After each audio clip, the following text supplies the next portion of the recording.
up Badlands. Explain those Badlands. That's a hell of a name.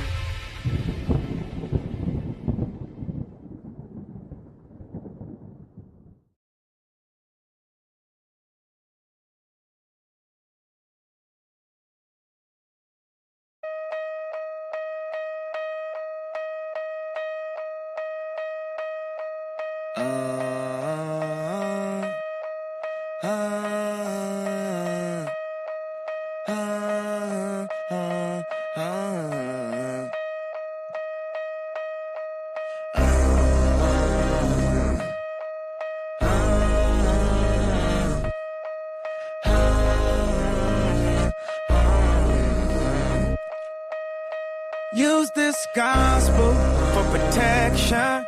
It's a hard road to heaven. We call on your blessings. In the Father, we put our faith. King of the kingdom, our demons are trembling. Holy angels defending. In the Father, we put our faith.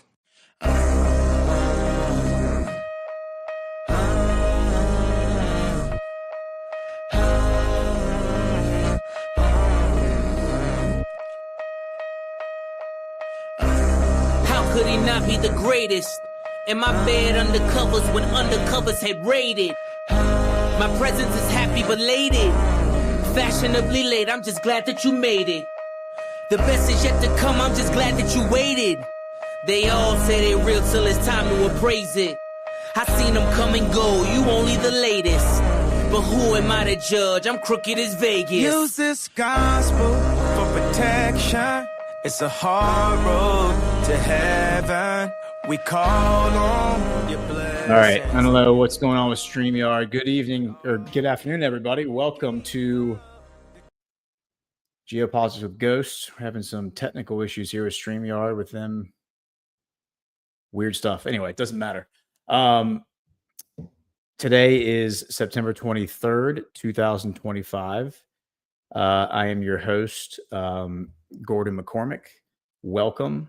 Today has been a very hectic day. Just finished recording a show with Alpha. Right before that, I listened to the Trump speech at the UN, which was amazing. So yeah, lots to talk about, lots to discuss. We're going to run through it all. Not even wearing my typical attire today, just because it's been one of those days. And for those wondering, because everyone was mentioning it in the chat this morning, my son bopped me in the nose last night with a toy, and 2-year-olds have Superman strength. And so, yeah, it was gushing blood and didn't hurt. Just one of those things where the nose, anyone here who's ever gotten a sports injury knows that the nose bleeds. So anyway, I was waiting for the, there we go, for the sponsors ad to load up. So yeah, before we go any further, let's get a word from our sponsor. Science proves that a healthy immune system is the body's first defense against the smallest of ailments to the most catastrophic. Coriolus versicolor is the most sought-after, all-natural supplement for both humans and pets to help boost the immune system. There are over 400 studies worldwide on its effectiveness in humans, including Sloan Kettering Cancer Center, MD Anderson Cancer Center, and now from the University of Pennsylvania School of Veterinary Medicine. Together, we can help reverse this terrible tide now plaguing your loved ones and give them the immune-boosting supplements that they need.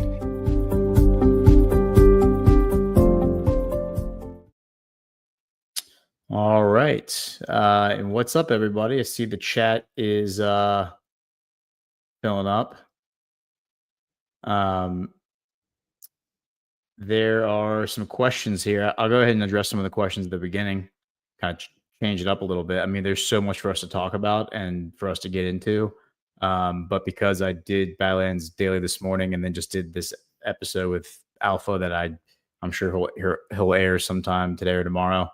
I'm not, I've gotten my fix in a little bit. So Yeah, man, this StreamYard thing is gonna drive me nuts. It won't let me scroll down. We have like a little side, not that y'all care, but there's a little side panel where you scroll up and down to like load the videos, play the music, all that. It won't let me scroll down. And so I have to like zoom all the way out so everything on the screen is like this small so I can see the things at the bottom.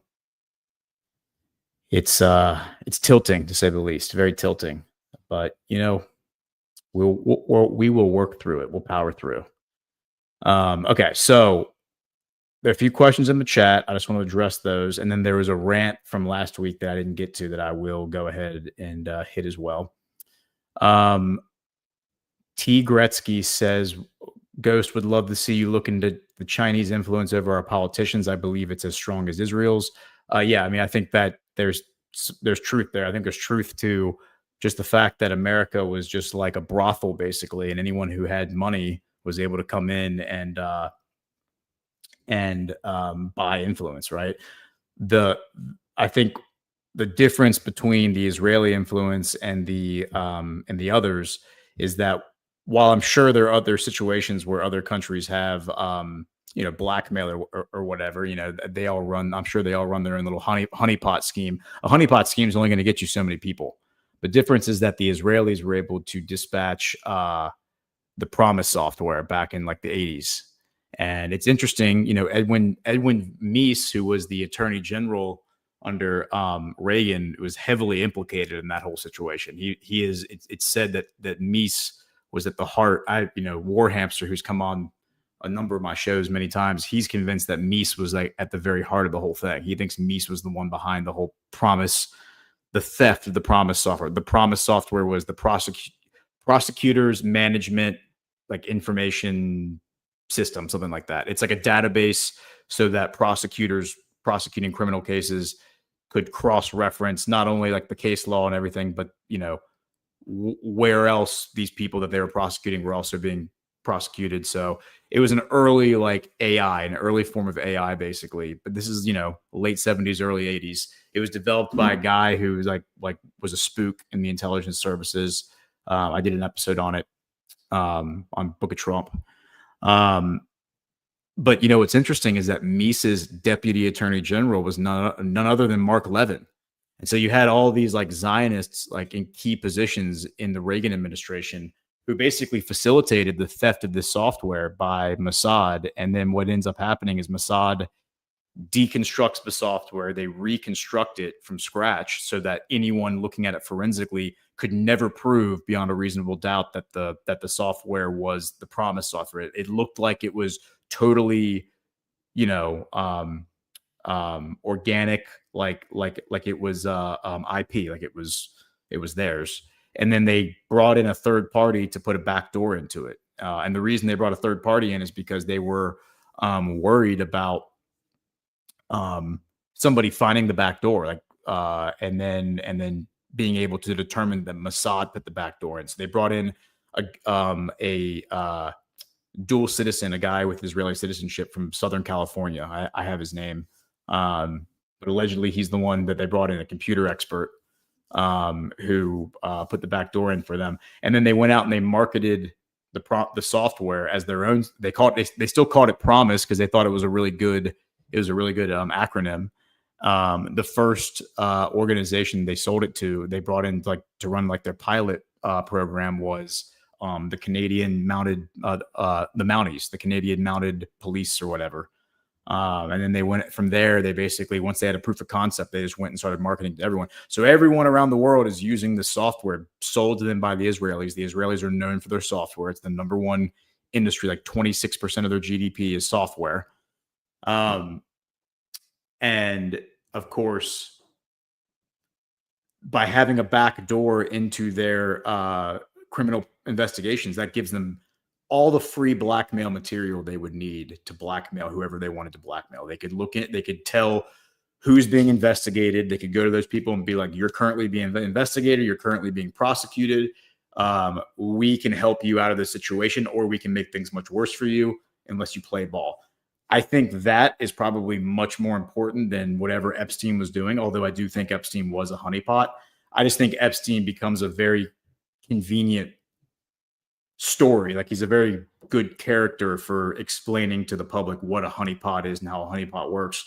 But, a honeypot, I think, takes a very long time to cultivate all the assets. It takes years and years and years and years. Whereas this PROMIS software, you could basically just control any government in the world. Any government that's using the PROMIS software, not only do you have access to their criminal investigations, you also have access to whatever those computers are also connected to. So that gives, once you hack into their server, you can then, I'm sure, navigate your way through their entire system, and then you get access to whatever you want access to. So that's how I think Israel, differentiates itself from all these other players, is just the blackmail. It's not about money. It's not about controlling people through money. It's about controlling people through blackmail and being able to leverage that to destroy their lives.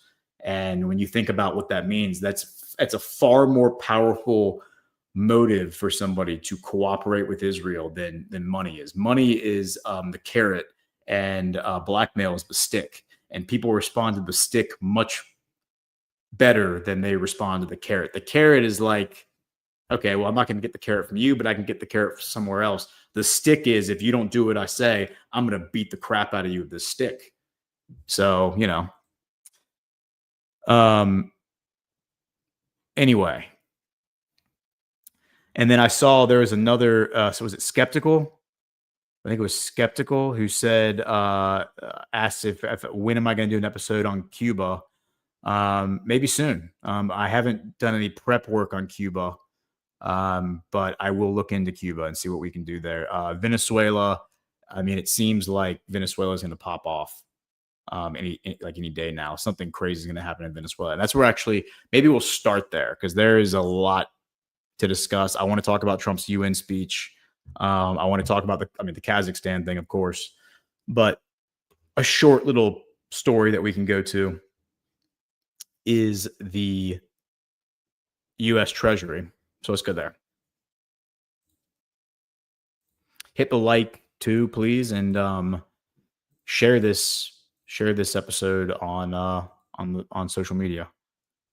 I'm not quite as good at promoting on social media as I should be, but I'm trying to get better at it.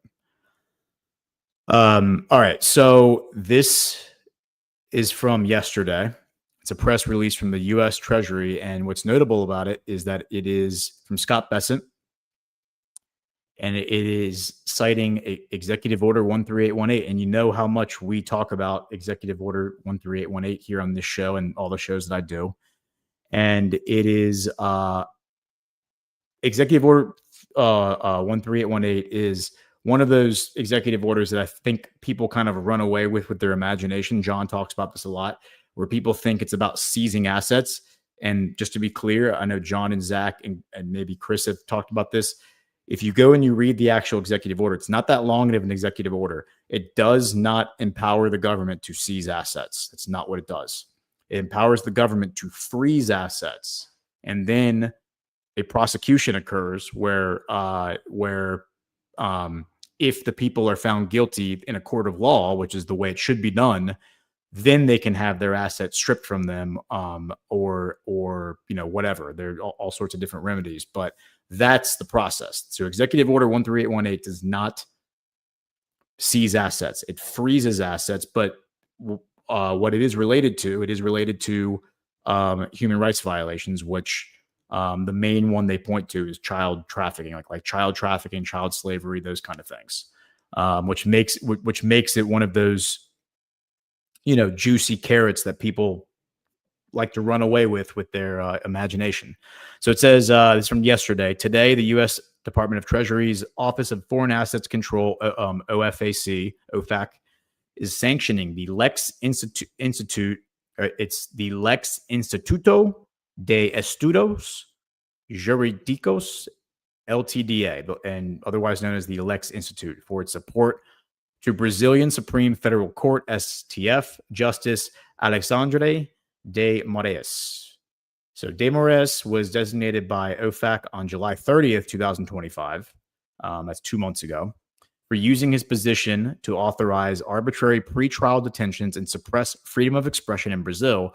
Also designated today is Vivian Barci Barci de Moraes, Vivian is how she's otherwise known, de Moraes' wife, who serves as the head of the Lex Institute. And it says, quote, Alexandre de Moraes is responsible for an oppressive campaign of censorship, arbitrary detentions, and politicized prosecutions, including against former President Jair Bolsonaro, said Secretary of Treasury Scott Bessent.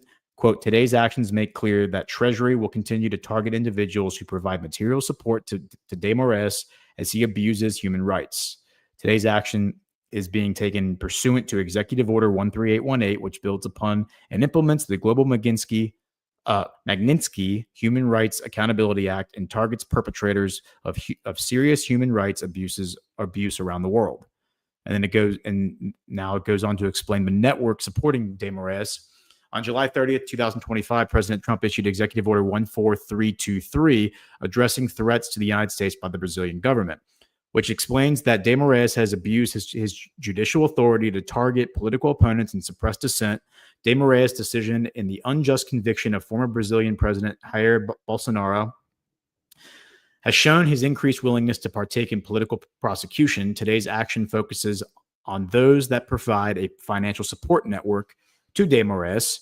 The Lex Institute acts as a holding company for de Moraes, owning his residence in addition to other residential properties. The nominal ownership of many of these properties was transferred from de Moraes and his family to the Lex Institute over a decade ago. De Moraes' wife, Vivian, is the managing partner of the Lex Institute and has been the sole manager and administrator of the Lex Institute since its establishment in 2000.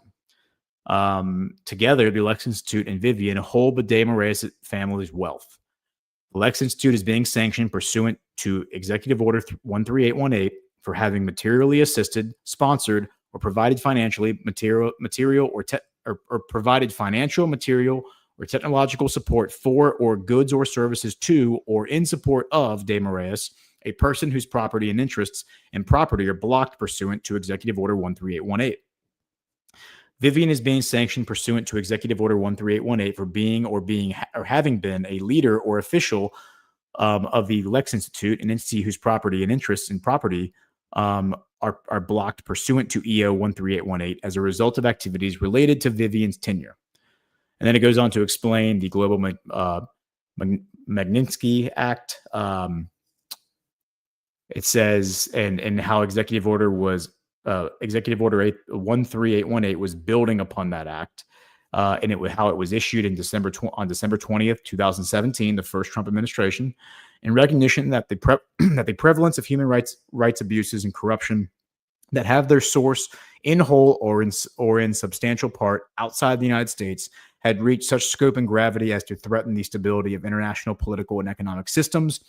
Human rights abuse and corruption undermine the values that form an essential foundation of stable, secure, and functioning societies, have devastating impacts on individuals, weaken democratic institutions, degrade the rule of law, perpetuate violent conflicts, facilitate the activities of dangerous persons, and undermine economic markets.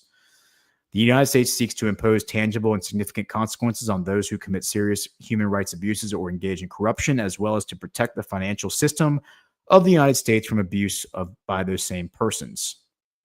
Okay, so this now talks about the sanctions and implications, and maybe I won't read the whole thing, but let me just skim it real quick to explain, because I think this is where we'll be clear that they're not seizing the properties. It's as a result of today's actions, all property and interest in property of the designated or blocked persons described above that are in the United States or in the possession or control of U.S. persons are blocked and must be reported to OFAC.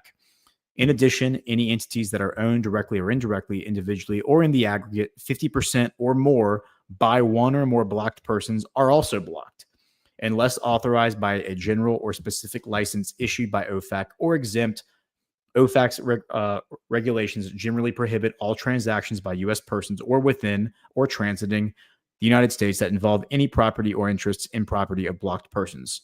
Okay, so again, it's not seizing, it says blocking. And what that means is that if you have a bank account in any bank, like any U.S. bank or U.S. affiliated bank, those funds are frozen. So like you can, I imagine you could probably log into your bank account and see that the funds are there, but you can't touch them. You can't move them out. You can't withdraw them.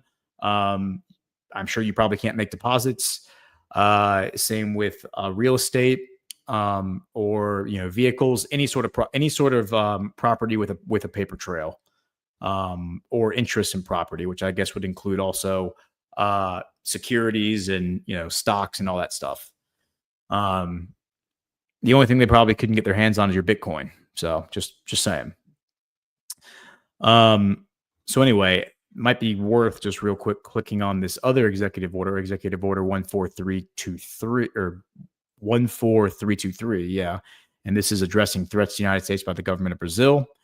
And so we're not going to read through this whole thing like we did with the other one, but it's saying that Section 1, national emergency. As president of the United States, my highest duty is protecting the national security, foreign policy, and economy of this country.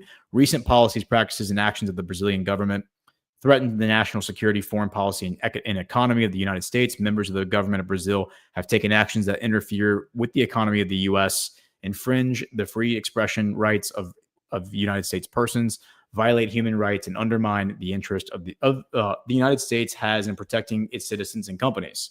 Rumble, I don't believe even operates in Brazil anymore. I think as a result of what the Brazilian government has done, there used to be a guy on Badlands, Sean Morgan, who lives in Brazil. I don't know what his current status is, but, he used to be Matt Ehret's co-host on Breaking History. I think he had to step away for personal reasons, but yeah, so. And then it goes on to give the example. It says, for example, Brazilian Supreme Court Justice Alexandre de Moraes has abused his judicial authority to target political opponents, shield corrupt allies, and suppress dissent, often in coordination with other Brazilian officials. Justice de Moraes has authorized politically motivated police raids, arrests, and bank account freezes. He has also authorized the confiscation of passports, jailed individuals without trial for social media posts, opened unprecedented criminal investigations, including into United States citizens for their constitutionally protected speech in the U.S., and issued secret orders to United States secret social media companies to censor thousands of posts and deplatform dozens of political critics, including United States persons, for lawful speech on United States soil. And that's referring to like Brazil. I think they sent messages to Chris Pavlovsky and told him that he needed to shut down a bunch of accounts that were criticizing the Brazilian government. And Pavlovsky, to his credit, told them to pound sand. And he's like, we're just not going to operate in Brazil anymore. So anyway, yeah, this is all good. And Brazil is also, I believe, let me see if there's anything mentioned in here about the cartels. There's not. What is this? What is this table? Looks like this table is part of the annex. It says all products that are classified in the 8-digit subheadings of the harmonized tariff schedule of the United States that are listed in this annex are not covered by the action. The product descriptions that are contained in this annex are provided for informational purposes only and are not intended to delimit in any way the scope of action. So I think they're saying that everything that's listed here is not part of the sanctions, I believe, which is a pretty long list, it looks like. So anyway, interesting developments. As far as Vivian and the Lex Institute, I did some digging on it, and there's not really that much information available out there, at least that I could find in a short period of time. Let's see, I can share this tab. This is like a Portuguese Brazilian website for kind of similar to what you would find in the US, kind of like a Crunchbase, I guess, that gives you information about organizations and entities that have been registered with the Brazilian government. It says the company was founded there in Brazil 25 years ago on January, and there's some translation issues here. This was all in Portuguese. I had to translate it. January 6th, 2000. That's an interesting date. Through CMPJ, and then it gives a number and social reason. Lex Institute of Legal Studies, LTDA, located in Sao Paulo. The company is a limited, simple society matrix size, small size company, and currently it is active in the federal revenue. Talks about its operating capital being $5 million. So you got to ask yourself, where did that money come from? That's what I was trying to figure out. It gives a email address for Is this Guilherme? Guilherme? I need a Portuguese speaker on the broadcast with me to explain some of this stuff to me. Barcide Moraes. So who is Barcide Moraes? This seems like this might be somebody related to the judge, because it basically says that this guy is it says this guy so Barcide Moraes is Vivian. So here's Alejandro or Alexandro. Yeah, it's Alexandro. Am I saying that right? I don't know. And his wife is right here. Spouse is Vivian Barcide Moraes. And here she is right here. And there she is with Lula. So you can see that they are friends with Lula. It says in September 2025, it was reported that he and his wife purchased a mansion for more than 12 million, whatever the real. So 12 million real, which is the Brazilian currency.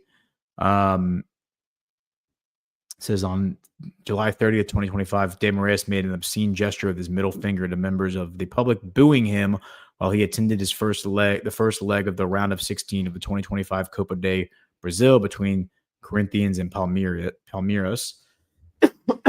Excuse me. Yeah, so he seems like a real winner, you know, a judge who flicks people off in the in public. And what I was trying to figure out is, excuse me.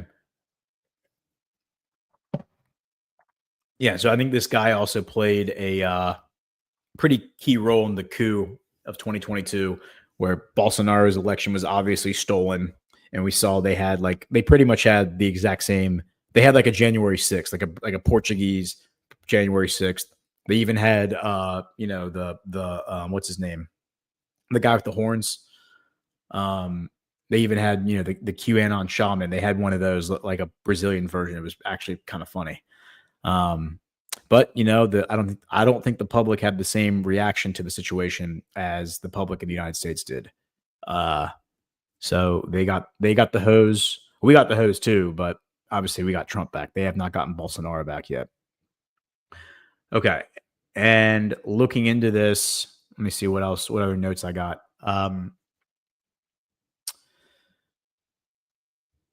It says, despite the Legal Studies Institute name and social profiles referencing courses, no recent course activity is evident. This is between 2017 and 2020. One press review notes the Instagram hasn't been updated since 2017, reinforcing that the entity functions primarily as a holding company rather than an active training institute. So it claims to be like a law school, basically, right? And but they don't actually offer classes. But there's money involved here. As I said, $25 million, or I'm not 25 million, $5 million. And, you got to ask, where did the money come from? So it says that the public registries list the 5 million. That's 5 million real. It's not 5 million. So what is 5 million real? Is 5 million real? It's probably not. I bet you it's going to not be that much in USD. It's going to end up being like, let's do the Brazilian real, and let's do 5,123,123. Well, it's like $95,000. I mean, it's not nothing. And that's in today's money. Back in 2001, I bet you it was probably a lot more. So anyway, yeah, that's that. Now let's go to. I'm trying to think. Let's just go ahead and go to the Trump UN speech, because what makes this relevant is the fact that Lula spoke right before Trump, and we can go to Badlands. Look at the coverage.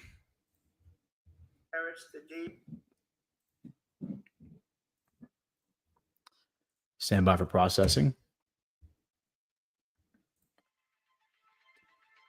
You're welcome.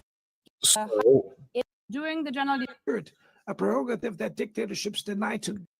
so let's listen to Lula just for like a few minutes and kind of get the gist of his speech. I have listened to the Trump speech. I only listened to a few minutes of Lula. So let's listen to a few minutes of Lula, and then we can kind of talk about Trump. Cannot be achieved with impunity. A few days ago, and for the first time in 525 years of our history, our former head of state was convicted of attacking the democratic rule of law. He was investigated, indicted, trialed, and held accountable for his actions in a meticulous process. He has the right to defend himself was secured, a prerogative that dictatorships deny to their victims. Before the eyes of the world, Brazil sent a message to all aspiring autocrats and those who support them. Our democracy, our sovereignty are non-negotiable. We will continue as an independent nation and as a people free from any type of guardianship. Sound democracies go beyond the electoral ritual. Its strength presupposes the reduction of inequalities, the guarantee of the most basic rights: food, safety, work, housing, education, and health. Democracy fails when women earn less than men or die at the hands of partners and family members. It loses when it closes its doors and blames migrants for the world's ills. Poverty is as much an enemy of democracy as extremism. Therefore, we were proud to receive confirmation from FAO that Brazil has once again left the hunger map in this year, 2025. But in the world, there are still 670 million hungry people and about 2.3 billion face food insecurity. The only war of which everyone can emerge victorious is the one we wage against hunger and poverty. This is the goal of the global alliance we launched at the G20 and which has the support of 103 countries. The international community needs to revise its priorities, reduce arms spending, and increase development aid. Relieve the service of the foreign debt of the poorest countries, above all African nations, and set minimum global tax standards so that the super rich pay more taxes than workers. Democracy is also measured by the ability to protect families and the childhood. Digital platforms offer possibilities for us to come together in ways we never imagined, but they have been used for sowing intolerance, misogyny, xenophobia, and misinformation. The internet cannot be a land of lawlessness. It's up to governments to protect the most vulnerable. Regulating does not mean restraining freedom of expression. It's about ensuring that what is already illegal in the real world is treated the way in the virtual environment. Attacks on regulation serve to cover up hidden interests and provide shelter for crimes such as fraud, human trafficking, pedophilia, and attacks against democracy. The Brazilian parliament was right to rush to address this issue. Last week, I proudly enacted one of the world's most advanced laws for the protection of children and adolescents in the digital environment. Also, we sent draft bills to the National Congress to foster competition in digital markets and to encourage the installation of sustainable data centers. To mitigate the risks of artificial intelligence, we are committed to building multilateral governance in line with the Global Digital Compact that was approved in this plenary last year. Ladies and gentlemen, Your Excellencies, in Latin America and the Caribbean, we are experiencing a time of growing polarization and instability. Maintaining the region as a zone of peace is and was our priority. We are a continent free of weapons of mass destruction, without ethnic or religious conflicts. The comparison between crime and terrorism is worrying. The most effective way to combat drug trafficking is to cooperate to suppress money laundering and limit arms trade. Using lethal force in situations that do not constitute armed conflict is tantamount to executing people without trial. Other parts of the planet have already witnessed interventions that cause greater damage than intended, with serious humanitarian consequences. The path to dialogue must not be closed in Venezuela. Haiti has the right to a violence-free future, and it is unacceptable that Cuba be listed as a country that sponsors terrorism. In the conflict in Ukraine,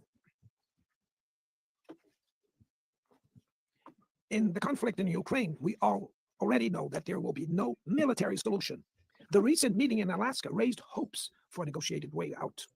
It's necessary to pave the way for a realistic solution. This implies taking into account the legitimate security concerns of all parties. The African Initiative and the Friends for Peace group created by China and Brazil can help promote dialogue and a diplomatic solution. No situation is more emblematic of the disproportionate and illegal use of force than the one occurring in Palestine. The terrorist attacks perpetrated by Hamas are indefensible from any angle, but nothing, absolutely nothing, justifies the ongoing genocide in Gaza. There, under tons of rubble, are buried tens of thousands of innocent women and children. There, we can see that international humanitarian law and the myth of ethical exceptionalism of the West are also being buried there. This massacre would not have happened without the complicity of those who could have prevented it. In Gaza, hunger is used as a weapon of war, and the forced displacement of populations goes on unpunished. I express my admirations to the Jews who, inside and outside Israel, oppose this collective punishment. The Palestinian people are at risk of disappearing. They will only survive with an independent state integrated to the international community. This is the solution defended by more than 150 UN members, reaffirmed yesterday here in this very plenary, but bared by a single veto. It is regrettable that President Mahmoud Abbas was prevented by the host country of occupying the Palestinian bench at this historical moment.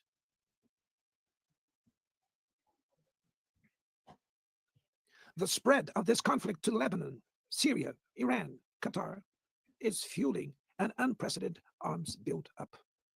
Madam President, bombs and nuclear weapons will not protect us from the climate crisis. The year of 24 was the warmest already registered.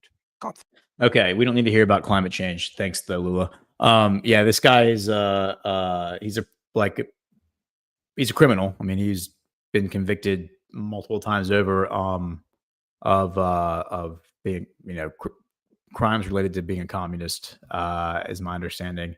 Now, again, like we just sanctioned these courts, so seems like Brazil's got some corrupt judges. But the story for this guy, for those who just want his background and what he's about, he was in office originally from 2003 to 2010, and during that time, Hugo Chavez was the head of Venezuela at the time.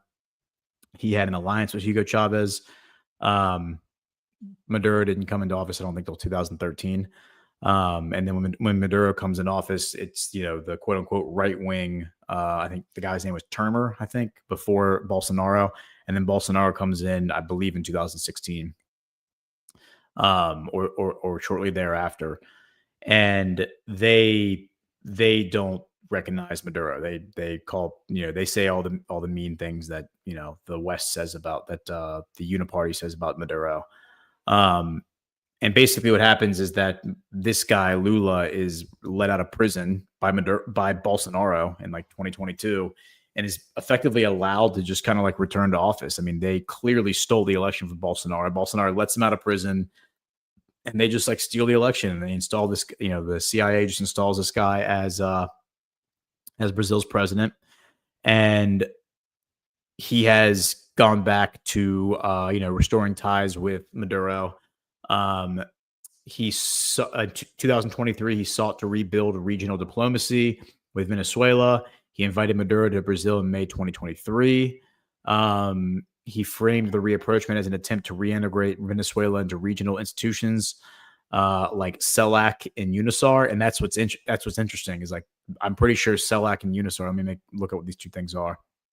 Pretty sure, like, we're talking about these are like regional governing authorities. Yeah. So CELAC is the Community of Latin American and Caribbean States. This is another one of these, these organizations that are designed to strip countries of their sovereignty and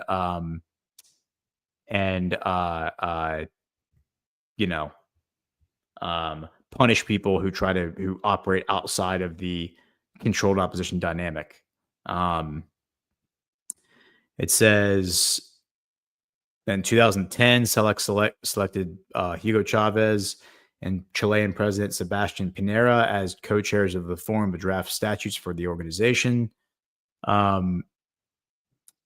Their inaugural summit, because it looks like this thing was only created in 2010.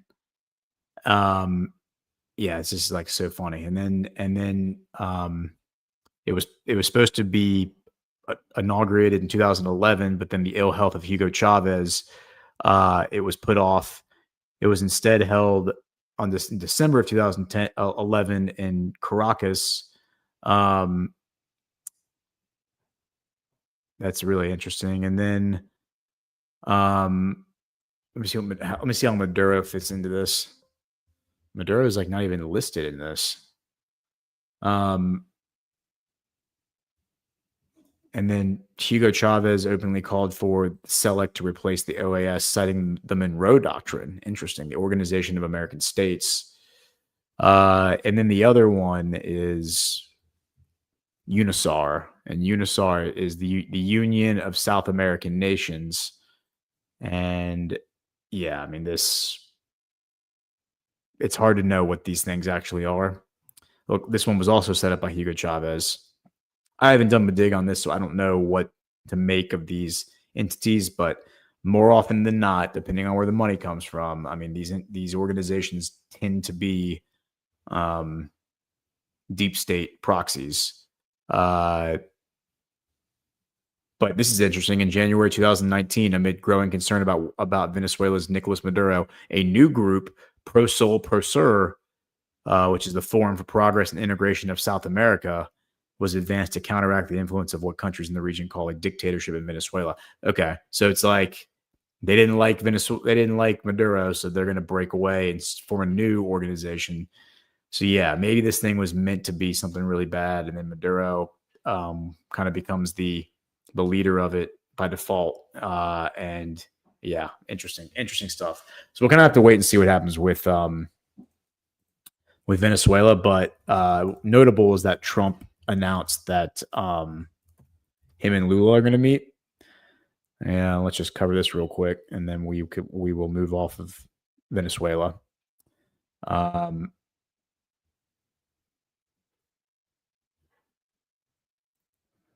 And so the two articles I have a New York Times article, Trump strikes softer tone on Brazil following a scathing Lula speech. Yeah, so Lula was like shouting about climate change and shouting about whatever it is communists shout about. And then Trump strikes a softer tone. President Trump said he encountered the Brazilian president at the United Nations General Assembly on Tuesday, and they briefly embraced. He said the two would meet next week. President Trump appeared to offer an olive branch to Brazil on Tuesday, signaling he planned to meet with the country's president, Luis Inácio Lula da Silva, next week for the first time since a diplomatic crisis erupted between the Western Hemisphere's two most populous nations. During his address at the United Nations General Assembly, Mr. Trump said he had shared a brief embrace with the Brazilian leader, insisted he had no hard feelings toward Mr. Lula, and said the two leaders would talk soon. Quote, at least for 39 seconds, we had excellent chemistry, Mr. Trump said of his encounter with Mr. Lula. It's a good sign. His comment followed a scathing opening address by Mr. Lula at the assembly that appeared to take indirect aim at the American leader and his demands to halt Brazil's criminal prosecution of former President Jair Bolsonaro, a Trump ally. Mr. Bolsonaro was recently convicted of overseeing a coup plot after losing the 2022 presidential elections and was sentenced to 27 years in prison. That is certainly an important factoid. Mr. Trump has used punitive measures against Brazil in an attempt to coerce Brazil into dropping the criminal case against Mr. Bolsonaro. The United States has hit Brazil with 50% tariffs and imposed sanctions on the Supreme Court justice who oversaw the criminal case against Mr. Bolsonaro, along with the justice's wife. And then here's a Reuters article where it says next week, and it looks like there's a short video. Maybe we can watch the Trump video. I'd like to play a few Trump clips, but those are only probably now making their way to social media. me see if I pull up the original one, can I get the video to play?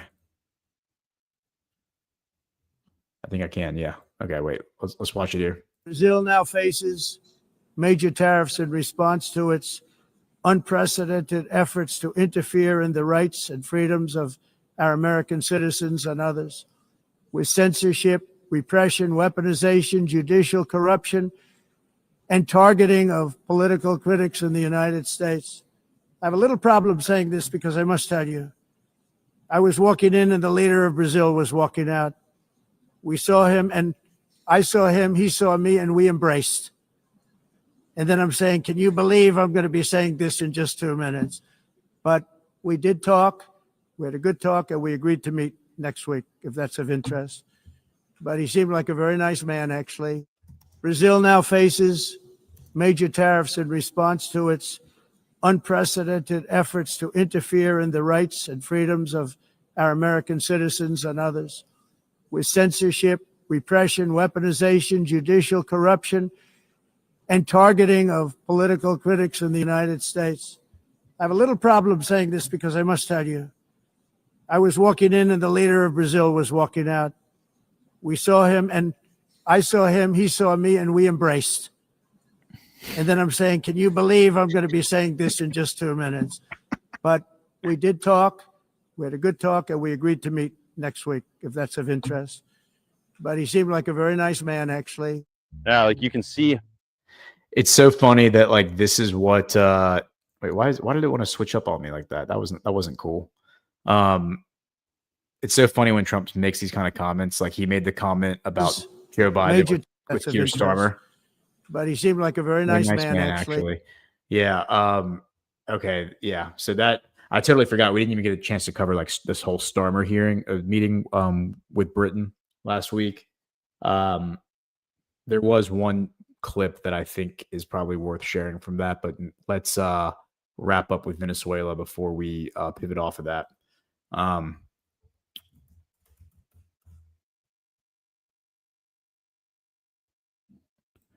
And the most recent news is, so yeah, they blew up a boat last week, but then there's this one. So CanCon mentioned this morning on Daily, it was like breaking news, so we hadn't like read into it yet. And I know he said that's what he was going to do after Daily was over, which is why we kind of cut the show short so he could have time to do that. But I obviously haven't had a chance to do that yet, so I don't know. But it sounds like everyone who lost their YouTube channel, which CanCon was somebody who lost his YouTube channel, and he said it was a pretty lucrative channel. So I hope he gets it back and all that works out for him. But yesterday it says Maduro account removed from YouTube. The move follows weeks of escalating tensions between the U.S. and Venezuela over deployment of American warships in the Southern Caribbean. Venezuelan President Nicolas Maduro's YouTube channel has vanished from the platform amid escalating tensions between Caracas and Washington. Yeah, and of course there's a link to a story from about a week. It's about a week ago. I think it's September 15th, if I'm not mistaken, where Trump says he's not ruling out striking Venezuela. But it says the YouTube's parent company, U.S.-based Google, has not commented on the removal. Maduro's channel, with over 233,000 subscribers, mainly featured his speeches and weekly TV show. Hilarious that he has a weekly TV show. I really hope those are archived because I'd love to go back and watch some of those. YouTube says accounts are removed for repeated violations such as misinformation, hate speech, or interfering with democratic processes. All of that sounds super gay, and I do not condone any of that. Caracas has yet to comment on the takedown. The apparent ban comes amid escalating tensions between the U.S. and Venezuela. Relations soured when Washington refused to recognize Maduro's re-election, but the rift widened with the recent deployment of American warships and fighter jets to the Southern Caribbean. Last month, the U.S. sent at least 8 Navy vessels, an attack submarine, and about 4,000 troops near Venezuela's coast. We covered all that pretty in depth. Washington claimed that the Armada sank 3 Venezuelan boats, but offered no proof those on board were criminals. Venezuelan officials, they just had boats full of drugs, but they definitely weren't criminals. Venezuelan officials denounced the deployment as an assault on sovereignty and a plot to topple Maduro. Earlier this month, Maduro sent a letter to Trump insisting Venezuela had dismantled trafficking networks in major drug gangs. He dismissed reports to the contrary as fake news and offered to hold direct talks with Washington on the issue. Quote, President, I hope that together we can defeat the falsehoods that have sullied our relationship, which must be historic and peaceful. Maduro wrote in a letter shared on Telegram by Vice President Delcy Rodriguez. Trump has said that he is not seeking regime change in Venezuela, but has not ruled out strikes on cartels. Last month, his administration doubled the reward for Maduro's arrest to $50 million over a 2020 New York indictment, accusing him of conspiring to traffic cocaine, charges he called a coup plot. Asked about Maduro's letter on Sunday, Trump declined to confirm receiving it, saying, quote, well, we'll see what happens with Venezuela. I mean, whenever Trump says something like that, it's just, that there's more to it than what is being shown. And the last thing I wanted to share on Venezuela is the article about the defecting Venezuelan general. Because if you watch the narrative last week when I was on with Burning Bright, we went through this guy Sopa, who was like a here, I actually have that. I do have that article handy. Let's see. Where is it? It's right.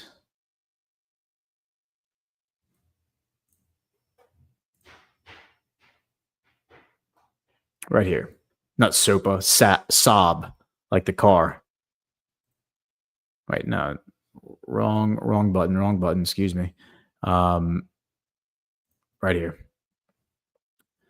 This guy. So this is from November 11th, 2021, this story. But it says Maduro ally Saab met with the U.S. law enforcement years ago, court records show. And the TLDR here is that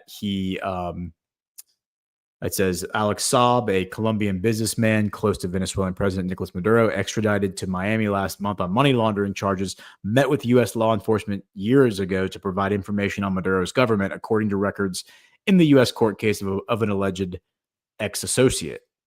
And the ex-associate was Bruce Bagley, a former University of Miami professor who studied drug trafficking in Latin America, who was arrested in November 2019 on charges he received $2.5 million in deposits from overseas accounts that were controlled by Saab and that he retained as a commission, and he pleaded guilty to those charges. But it says the purpose of the additional money was to pay Saab's lawyers in the United States who were counseling Saab and accompanying him to meetings with the United States government, during which meetings Saab provided information on the Maduro government.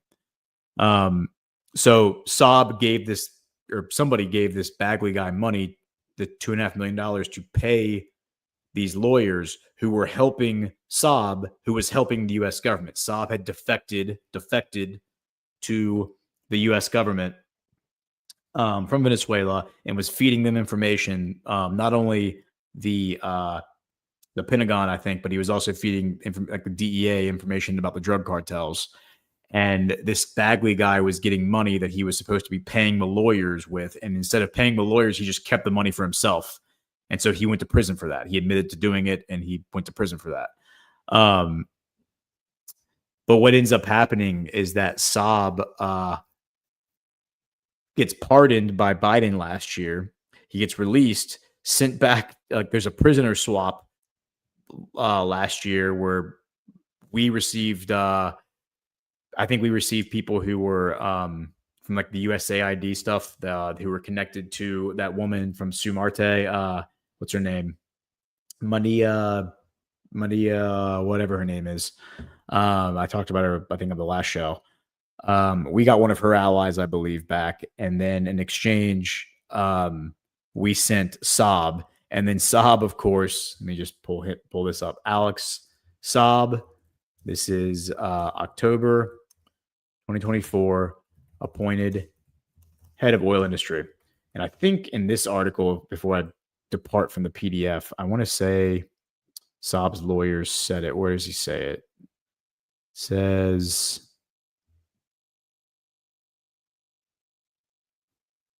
okay, here it is. David Rivkin, an attorney for Saab, said in a statement that Bagley had never worked for his client. Any claims, because let's back up before that. Saab was detained in Cape Verde last year on a U.S. warrant and was extradited in October. His case, which pits Washington against Maduro's socialist government, has drawn attention because Saab emerged in recent years as a key broker in helping Caracas bypass U.S. sanctions to import goods. David Rivkin, an attorney for Saab, said in a statement that Bagley had never worked for his client. Quote, any claims Saab has cooperated with the U.S. authorities against the interests of Venezuela are totally false, Rivkin said. At all times, Alex Saab has been a loyal citizen of Venezuela and has conducted all of his activities with the full knowledge and blessing of the government of Venezuela. Okay? So even though this guy is meeting with the DEA and he's meeting with the Pentagon and he's like giving all this critical information to the Trump administration, his lawyer says that. And then you fast forward, because remember, that's 2021. That's an article from 2021 talking about things that happened in 2019. And then you fast forward to this article from October 18th, 2024. And there's our guy right there back in Venezuela. And look at this. Maduro names him as the industry minister. It says businessman Alex Saab, a close ally of Venezuelan President Nicolas Maduro, who was freed in a prisoner exchange with the United States last year, has been named as an industry minister, Maduro said on Friday in a social media post. Saab replaces Pedro Telechia, who Maduro moved from the oil ministry to the industry ministry in August as part of a large cabinet shakeup following a disputed presidential election. The cabinet shakeup included leadership of the oil and finance ministries and state energy company PDVSA, and that's the company that I was doing all the digs on the narrative with Burning Bright. That's the one that's at the heart of like all the corruption stuff. So yeah, this guy is literally, he's in the United States operating, like giving information about Maduro's government and the cartels. And then Biden pardons him, releases him like in a prisoner exchange back to Maduro. And then Maduro appoints him as the head of the industry minister. So the head of the industry ministry. Yeah, this is like, come on. Pretty obvious what's going on there. I mean, for those who haven't connected the dots, he was like, his lawyer wasn't lying in 2021 when he said he was operating with the full knowledge of Nicolas Maduro. Nicolas Maduro sent him to the United States to give Donald Trump information that was used by the Trump administration in 2019 that is now, I think, being used by against the cartels. And then we can go to the reason I set all that up is because we then have Venezuela general defects.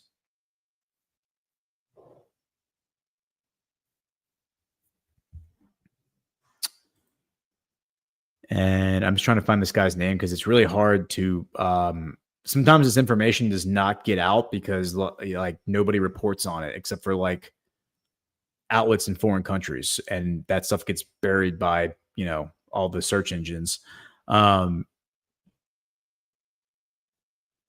And is this the right article? I just want to make sure I'm looking at the right article.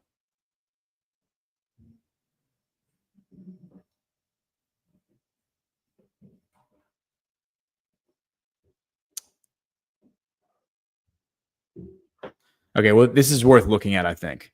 So this is written by Alexandre Pinay Exclusa. And it says, Venezuela, Maduro's end is near. This is published on September 19th, so 4 days ago.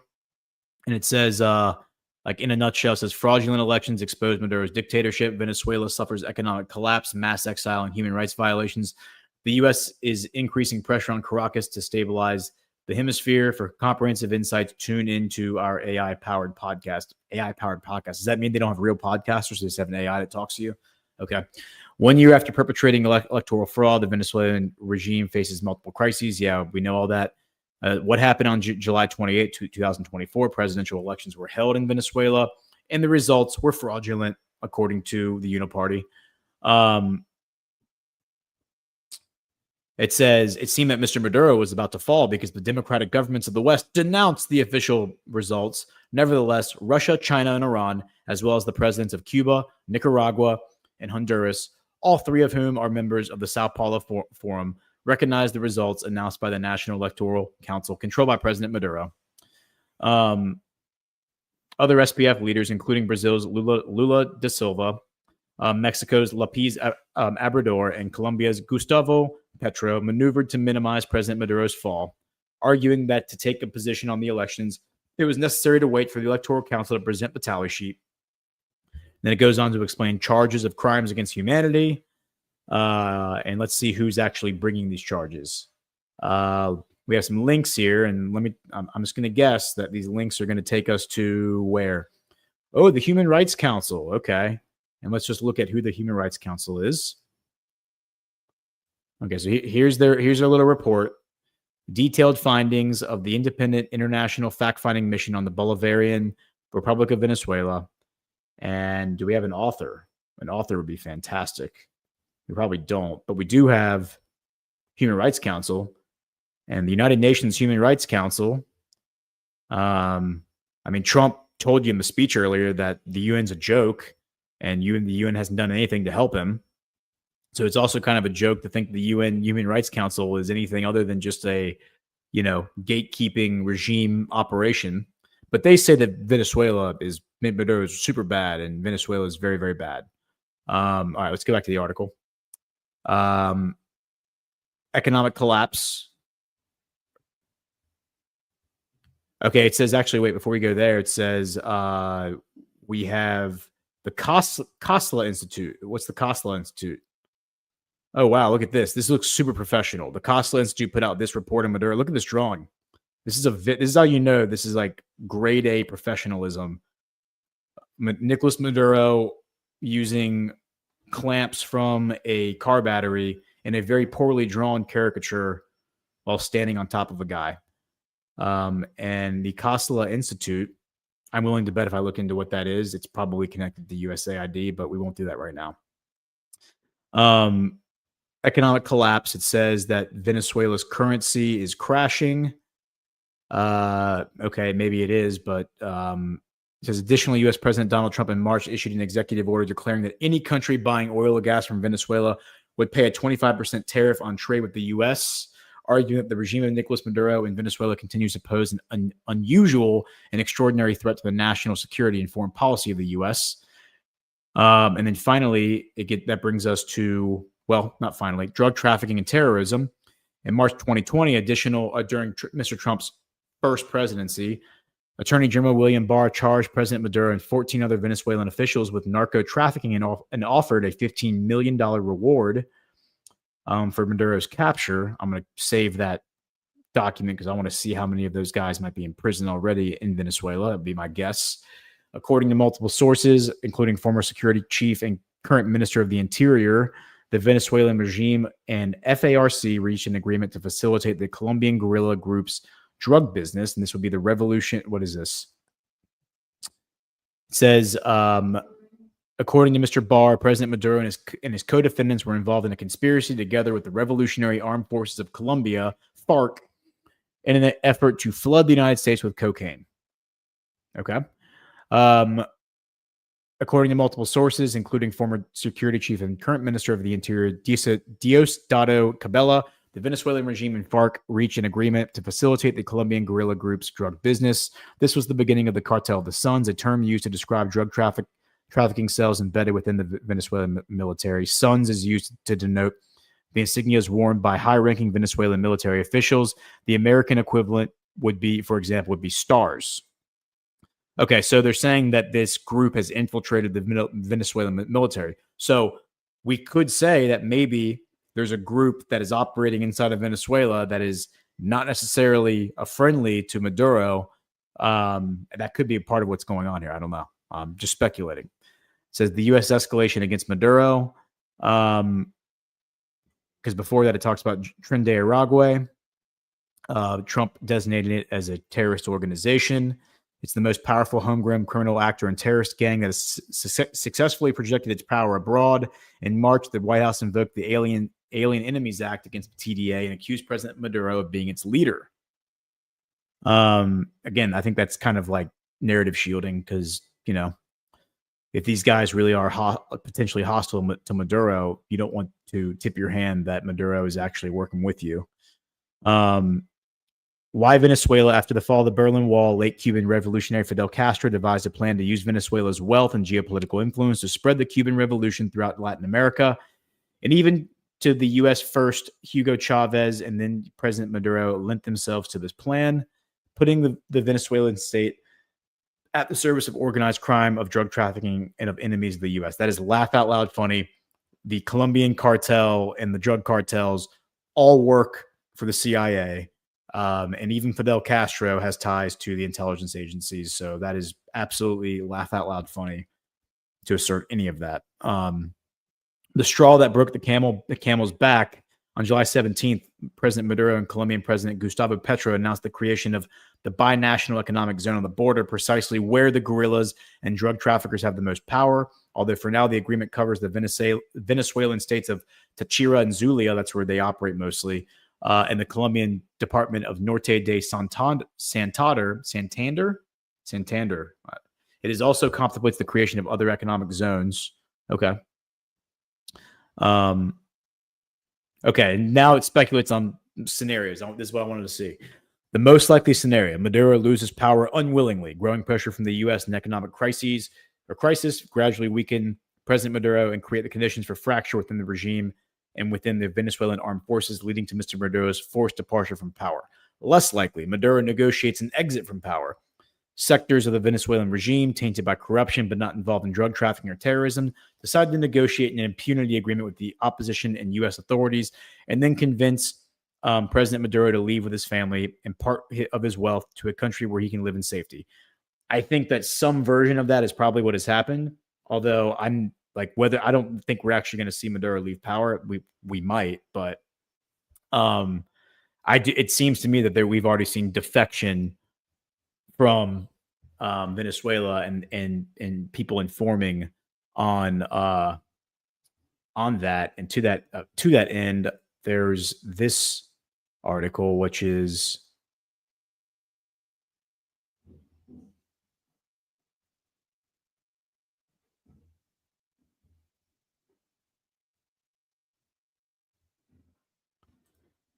this is the one that I wanted to see. Major General Reyes. We're spending way too much time on Venezuela right now, but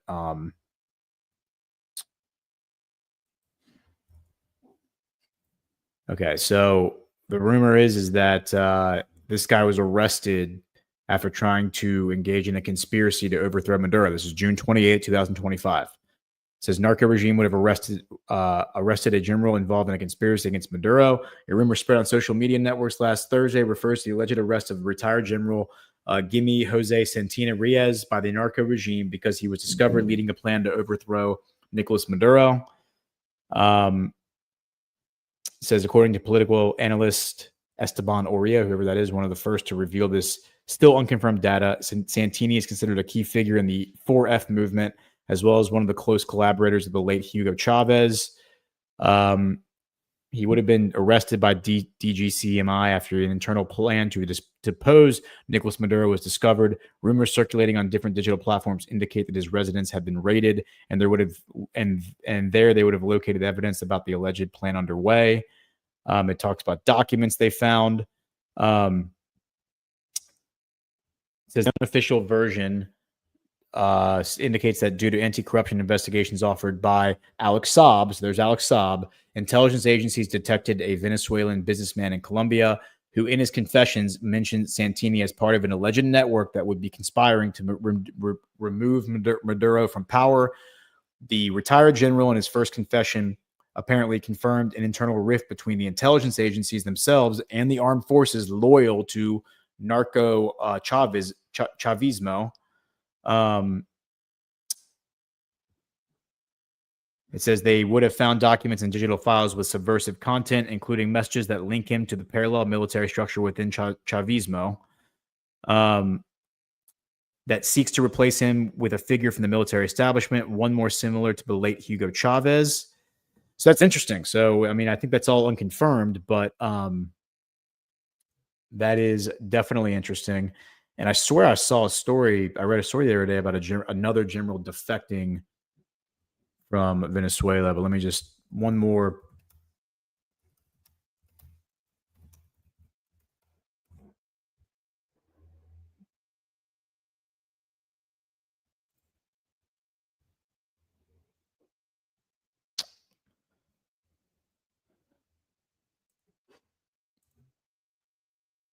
Yeah, this is it.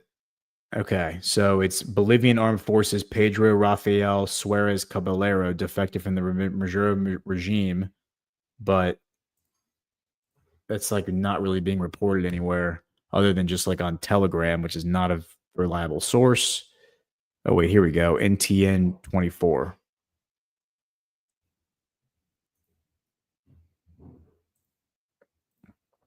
All right, so translate to English. This is from September 19th, 4 days ago. Who is General Pedro Rafael Suarez Caballero, who would have deserted the Venezuelan armed forces? It says, since Thursday night, several sources have spoken about the case, but no information has been completely clear or official. The sources speak, it says, an update from the following day, a day after versions circulated about the alleged desertion of General Pedro Rafael Suarez Caballero, a senior official of the Bolivarian military aviation, the regime's Minister of Defense, appeared publicly with him in a video broadcast by official media. Okay, so that was all fake news. It says the sources previously published info says the sources speak from Major General Caballero, who he would have left Venezuela at times of maximal general tension due to U.S. exercises in the Caribbean to end the cartel of the Suns. Yeah, so there's like a lot of like mis and disinformation flying around out there, and that's interesting. And then you have this action against the Trump administration against Brazil, as well as yeah,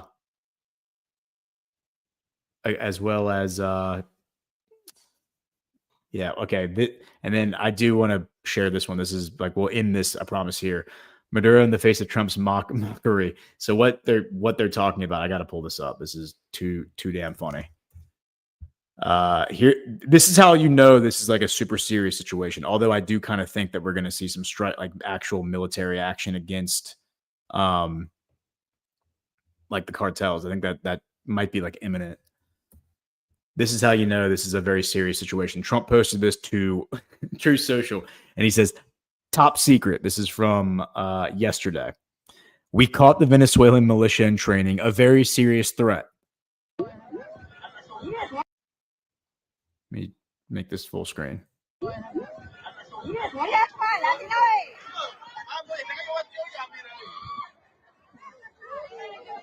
I mean,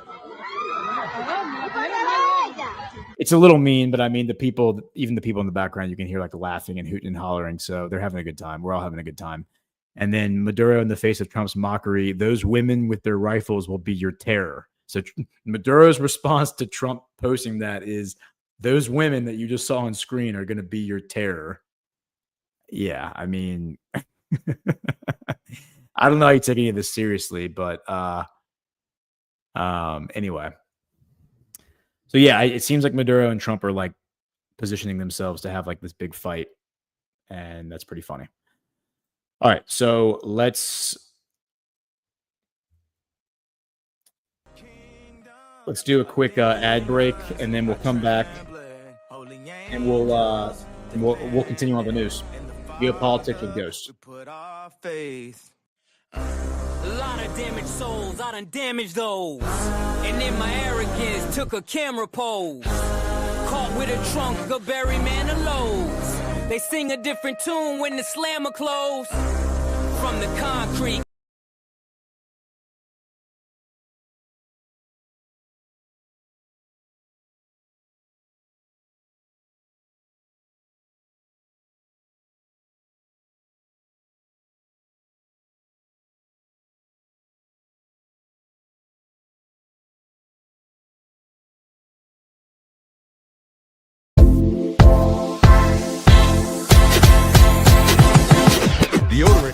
do more than cover you up.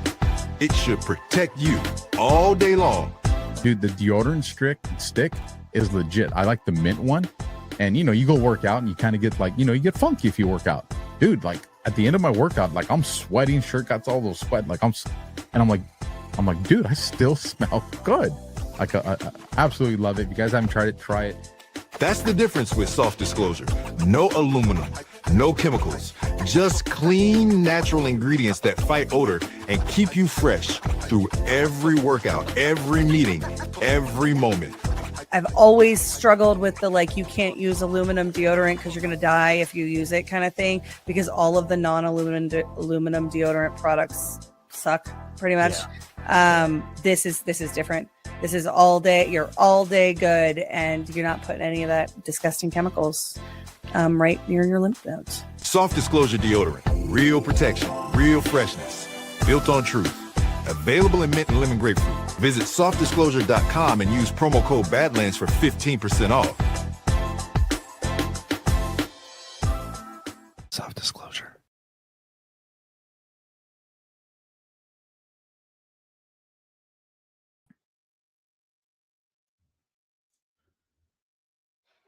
Van Man's taking down big toothpaste with all natural oral care. Just pure, effective ingredients for a healthier smile. The van never stops. Now try Van Man's new chewing gum as an all-natural alternative to traditional chewing gum with none of the synthetics and plastics found in big-name gum. Instead, it has all the tools to remineralize teeth and keep them healthy. Powered by hydroxypatate, nature's secret weapon, loaded with minerals like eggshells and bone, two of the best forms of calcium to remineralize teeth and build strong bone tissue. Van Man's tooth powder combined with pulling oils and peppermint aloe mouth rinse is truly the ultimate fluoride-free dental hygiene bundle that saves you 25% off the individual prices.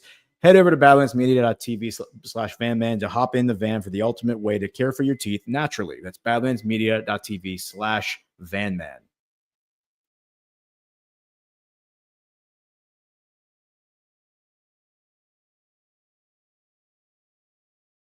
Through a rose, they give you rave talk, I give you faith talk. Blindfolded on this road, watch me faith walk. Just hold on to your brother when his faith lost. All right. Welcome back to Geopolitics with Ghosts. Your host, Gordon McCormick. And yeah, sorry, this StreamYard thing is just driving me nuts. But we'll get it figured out. The other thing to laugh about with the video that Trump posted is, remember, one of the things that they're accusing Maduro of is the fact that his people are starving. They're like, you are a ruthless, brutal dictator because everybody is starving. And then Trump posts a video where he's making fun of Maduro, but he's showing you that these people clearly are not starving.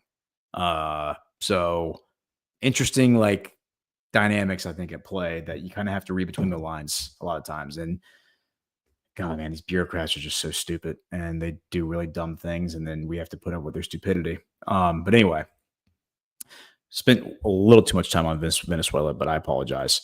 Let's go back to the Trump speech, because there is a few things that I like, since we're talking about it, there are a few things that I wanted to talk about that are interesting. Some of them geopolitical, some of them not as much, but where is it? Here it is.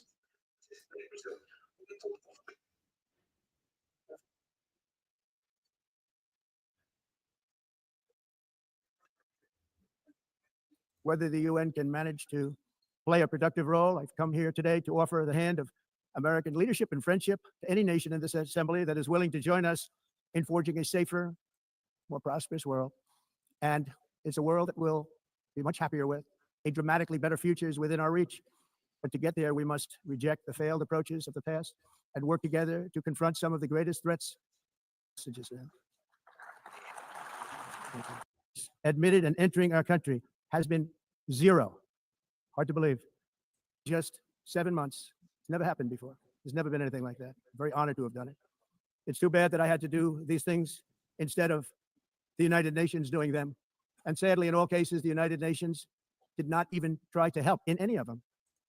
I ended 7 wars, dealt with the leaders of each and every one of these countries, and never even received a phone call from the United Nations offering to help in finalizing the deal.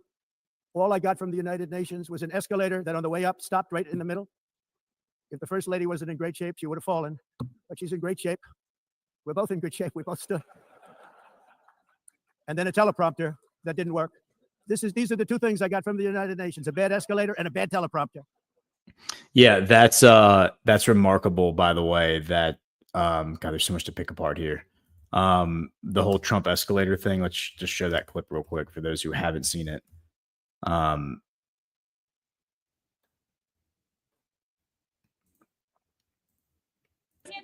President Trump. So look, they get on the escalator, it's going up, and then it just stops. And they look around and they're like, seriously? The other one's still working. Like somebody turned it off, obviously. I mean, obviously somebody turned it off. And then Trump gets to like the podium, and here it is. Very much appreciated.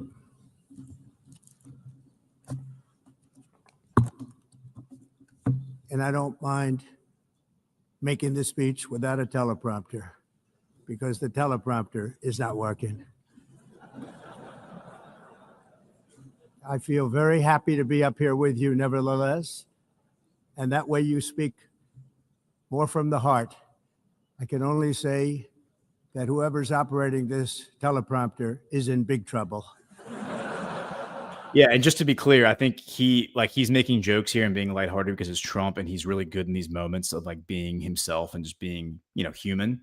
But you can tell he's pissed because this is obviously somebody at the UN disrespecting him. And what happened yesterday you had a number of Muslim countries stand up, all ostensible allies of Trump or at least Erdogan. You had Erdogan, who the president of Turkey, you had the president of Indonesia, and you had the president of Egypt, Sisi. So Sisi and Erdogan are definitely allies of Trump. And Indonesia, I'm sure, very much appreciated. I'm sure is probably also an ally of Trump, but he's just a lesser known figure. All three of them, when they got up to speak, they were giving their address to the UN. And then when all of them got to the part, their videos are on X, we don't need to watch them. When all of them got to the part where they were promoting Palestine, because these are all countries that have long recognized Palestine. These are Muslim countries. Their mics all went out every single time. Mic, gone.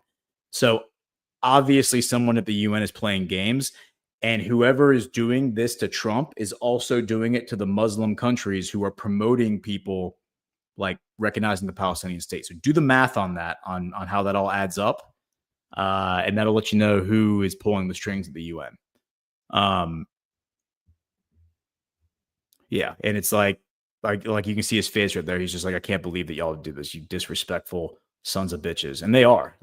And again, we shouldn't have mercy on these people when it comes time for retribution, because it's all going to be lawful. It's all going to be by the book.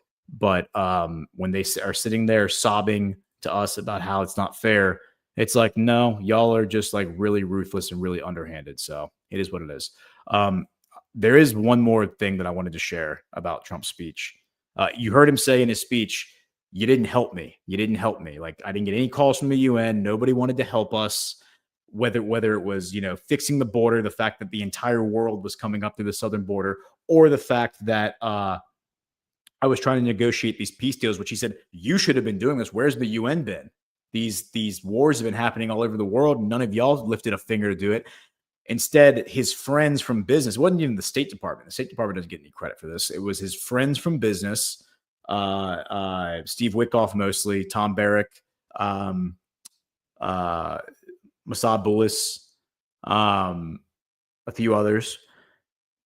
And then Qatar helping them, like with the backing of Qatar. They were the ones who were making peace around the world. It wasn't the UN. It wasn't the State Department. It wasn't any of the institutions that are given billions and billions of dollars to promote diplomacy and peace.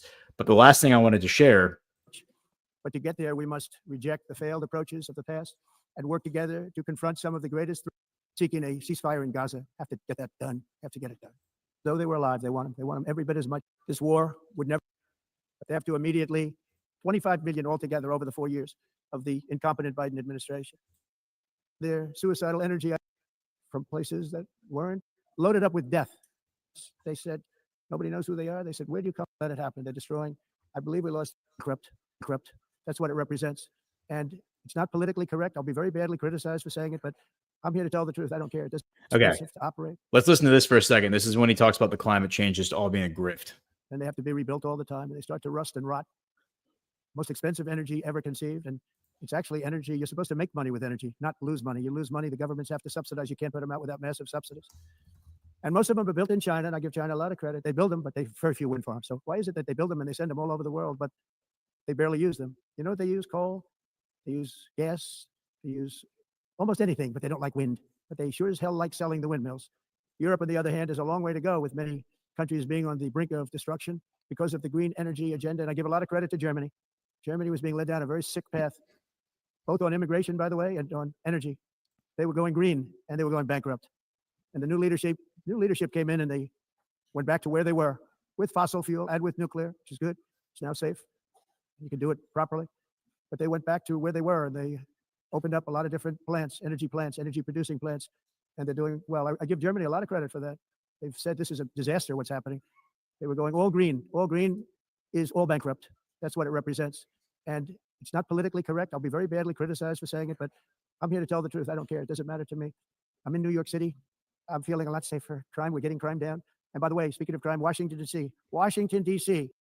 Yeah. Okay. And then this is the one that I really wanted to show because of my construction background. I loved this. And we have others that we're working on, and you know that. Many years ago, a very successful real estate developer in New York, known as Donald J. Trump, I bid on the renovation and rebuilding of this very United Nations complex. I remember it so well. I said at the time that I would do it for $500 million, rebuilding everything. It would be beautiful. I used to talk about, I'm going to give you marble floors. They're going to give you terrazzo. I'm going to give you the best of everything. You're going to have mahogany walls. They're going to give you plastic. But they decided to go in another direction, which was much more expensive at the time, and which actually produced a far inferior product. And I realized that they did not know what they were doing when it came to construction, and that their building concepts were so wrong, and the product that they were proposing to build was so bad and so costly. It was going to cost them a fortune. And I said, and wait till you see the overruns. Well, I turned out to be right. They had massive cost overruns and spent between $2 and $4 billion on the building and did not even get the marble floors that I promised them. You walk on terrazzo. Do you notice that? As far as I'm concerned, frankly, looking at the building and getting stuck on the escalator, they still haven't finished the job. They still haven't finished. That was years ago. The project was so corrupt that Congress actually asked me to testify before them on the tremendous waste of money, because it turned out that they had no idea what it was, but they knew it was anywhere between $2 and $4 billion as opposed to $500 million with a guarantee. But they had no idea, and I said it cost much more than $5 billion. Unfortunately, many things in the United Nations are happening just like that, but on an even much bigger scale, much, much bigger. Very sad to see. Whether the UN can manage to play a productive role, I've come here today to offer the hand of American leadership and friendship to any nation in this assembly that is willing to join us in forging a safer, more prosperous world. Yeah, and that was like the general takeaway from my takeaway from Trump's entire speech was he was basically saying the UN is a useless organization. There's no reason for the UN to exist. But he predicates it by saying it's a great idea and it has so much potential. Like it could be this really, really good thing. It could be a forum where people come together to discuss ideas, to debate, to resolve disputes, non-violently. Being an institution that doesn't actually have like judicial power to, like executive power to impose itself on the sovereignty of a nation, just a place where sovereign nations can come as a forum to resolve differences, argue, that sort of thing. But that's such a great anecdote. I love that anecdote because I come from the construction world and the architectural world. And he's like, I was going to give you for $500 million, I would have given you a guarantee in writing of a timetable, a schedule. I would have given you marble everything, the nicest everything. I mean, that interior in there is ugly. It's an ugly interior. It's not well designed. It's very depressing. It has a very like brutalistic design to it. This is a relatively new building. Like he says, terrazzo is the cheap stuff. Like when terrazzo is what they put on the floors at airports. You know how big airports are? Airports are like hundreds of thousands of square feet, right? And so you cover the floor in terrazzo. It's ground up. It's ground up stone that's then put in like a resin and then smeared across a floor to give the floor, something nicer than just, broom swept concrete.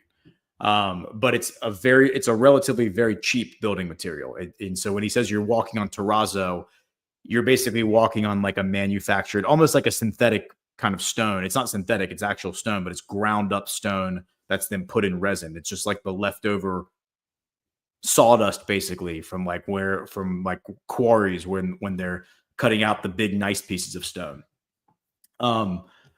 So that was really funny. I appreciated that. $500 million versus the actual project budget was $2 to $4 billion. But then Congress did an investigation because it took so long to build the building and it was so expensive and there's so many runovers that he actually told Congress it was more than $5 billion that you actually probably spent. That just goes to speak how the entire system works, not just the UN, but the federal government, the state governments. It's all grift, graft, corruption. And for him to walk in there and call them out and be like, this building that we're standing in, you crooks stole our money. And remember, it's the U.S. taxpayer is funding like 90% of all this stuff. Like we pay for the United Nations. It's without the United States, there wouldn't be a United Nations because nobody else would pay for it. So we have to deal with these crooks. We have to deal with these criminals. Let's go to I covered this on Badlands Daily, so I don't want to spend too much time on the things that I had already covered because we're running short here, but it is worth looking at a few of these things. This article from the New York Times: world leaders recognize Palestinian state in a challenge to U.S. and Israel. At a meeting ahead of the UN General Assembly, France and other allies made official a breach with Washington that has been years in the making. This is from yesterday, but it's referring to a summit meeting organized by France and Saudi Arabia ahead of the annual United Nations General Assembly in New York was portrayed as an urgent effort to salvage the long-deferred vision of a two-state solution. Look at this. 3 different people wrote this article. Why does it take 3 people to write an article like this? It's insane. No wonder the New York Times is a failing industry, is a failing business. It's a dumpster fire. Let's see. But as Israel continues its offensive in Gaza City against Hamas and rapidly expands its settlements in the West Bank, the notion seems more distant than ever. Quote, we must pave the way for peace, President Emmanuel Macron of France said to applause from those in the meeting and a standing ovation from the Palestinian delegation. Again,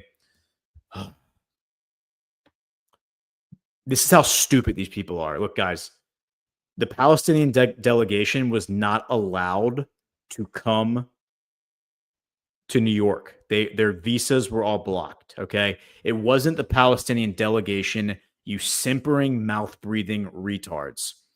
It was the Saudi delegation, the delegation from Saudi Arabia. Did you know that Saudi Arabia and Palestine are 2 different places? New York Times, the 3 authors that are writing this article. Here's the video, just so we're totally clear, the video, okay? I just want to make sure that we're on the record here. Here is President Macron at the podium announcing that France is going to recognize Palestine as an official state. Remember, Palestine is not even in America right now, like the Palestinian delegation. And of course, the Saudis are very easy to recognize because they're always the ones who wear the red keffiyehs. The Palestinians wear white keffiyehs, right? The white with the black, with the black fishnet, because there's symbolism there. The white keffiyeh with the black checker is supposed to represent the fish nets that they use in Gaza for fishing. That's what the keffiyeh, like the white keffiyeh. So when you see a red and white checkered keffiyeh, the head covering, That's a Saudi kafia. God, these people are so stupid. All right, let's watch the video. Well, obviously, that's Saudi Arabia right there. They're the ones standing up. They're the only people standing up. And the Palestinians aren't even there. There's Qatar, just so we're clear, so we can identify people, because the people from the New York Times don't even know who these people are. That's Sheikh Tamim from Qatar. He's the leader of Qatar. Back here, you have, I believe, that is the president of South Africa, if I'm not mistaken. So New York Times, if you need somebody to proofread your copy because you don't even know who these people are, you don't even know what you're talking about, feel free to give me a call. God, that makes me mad that these people are that stupid, and they are able to put their names out there. Anyway, let's go from. I went back to the wrong tab. That's my mistake. They got me all crossed up. I lost my place here. What are we doing again? Just kidding. Looking for the tab.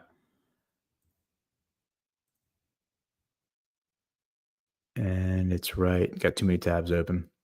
All right. So let's go to, I don't think we need to go back to the article. The article is that all these countries came out and recognized Palestine. You had countless countries doing this. You had Monaco, you had Portugal, you had Slovenia, you had France, Australia, I believe, did it. Like all these countries who didn't even publicly say they were going to do it. There were several who came out and said they were going to do it, and they've come out and done that. But several countries that played their cards close to the chest and then just came out and did it like off the cuff. Monaco being one example there. That brings us to, I think we already covered that one.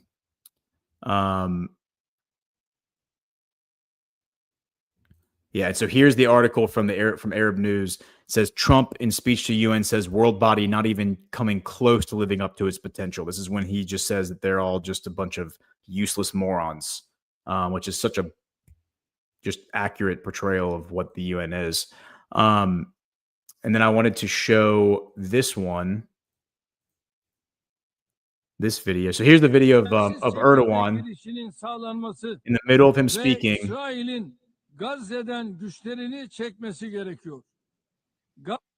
And there goes the microphone. He's still speaking, but there's no sound because that happened to multiple leaders. Very disrespectful. And then there was the. Sorry, I'm looking for the right tab. Engelsiz şekilde girişinin sağlanması ve İsrail'in Gazze'den Enough of that. Where the heck did I put it all the way up at the front? That must have been what I did. Stand by for processing. I'm just looking for this video of Mahmoud Abbas, which actually I think I can just reload the video since we can't find it.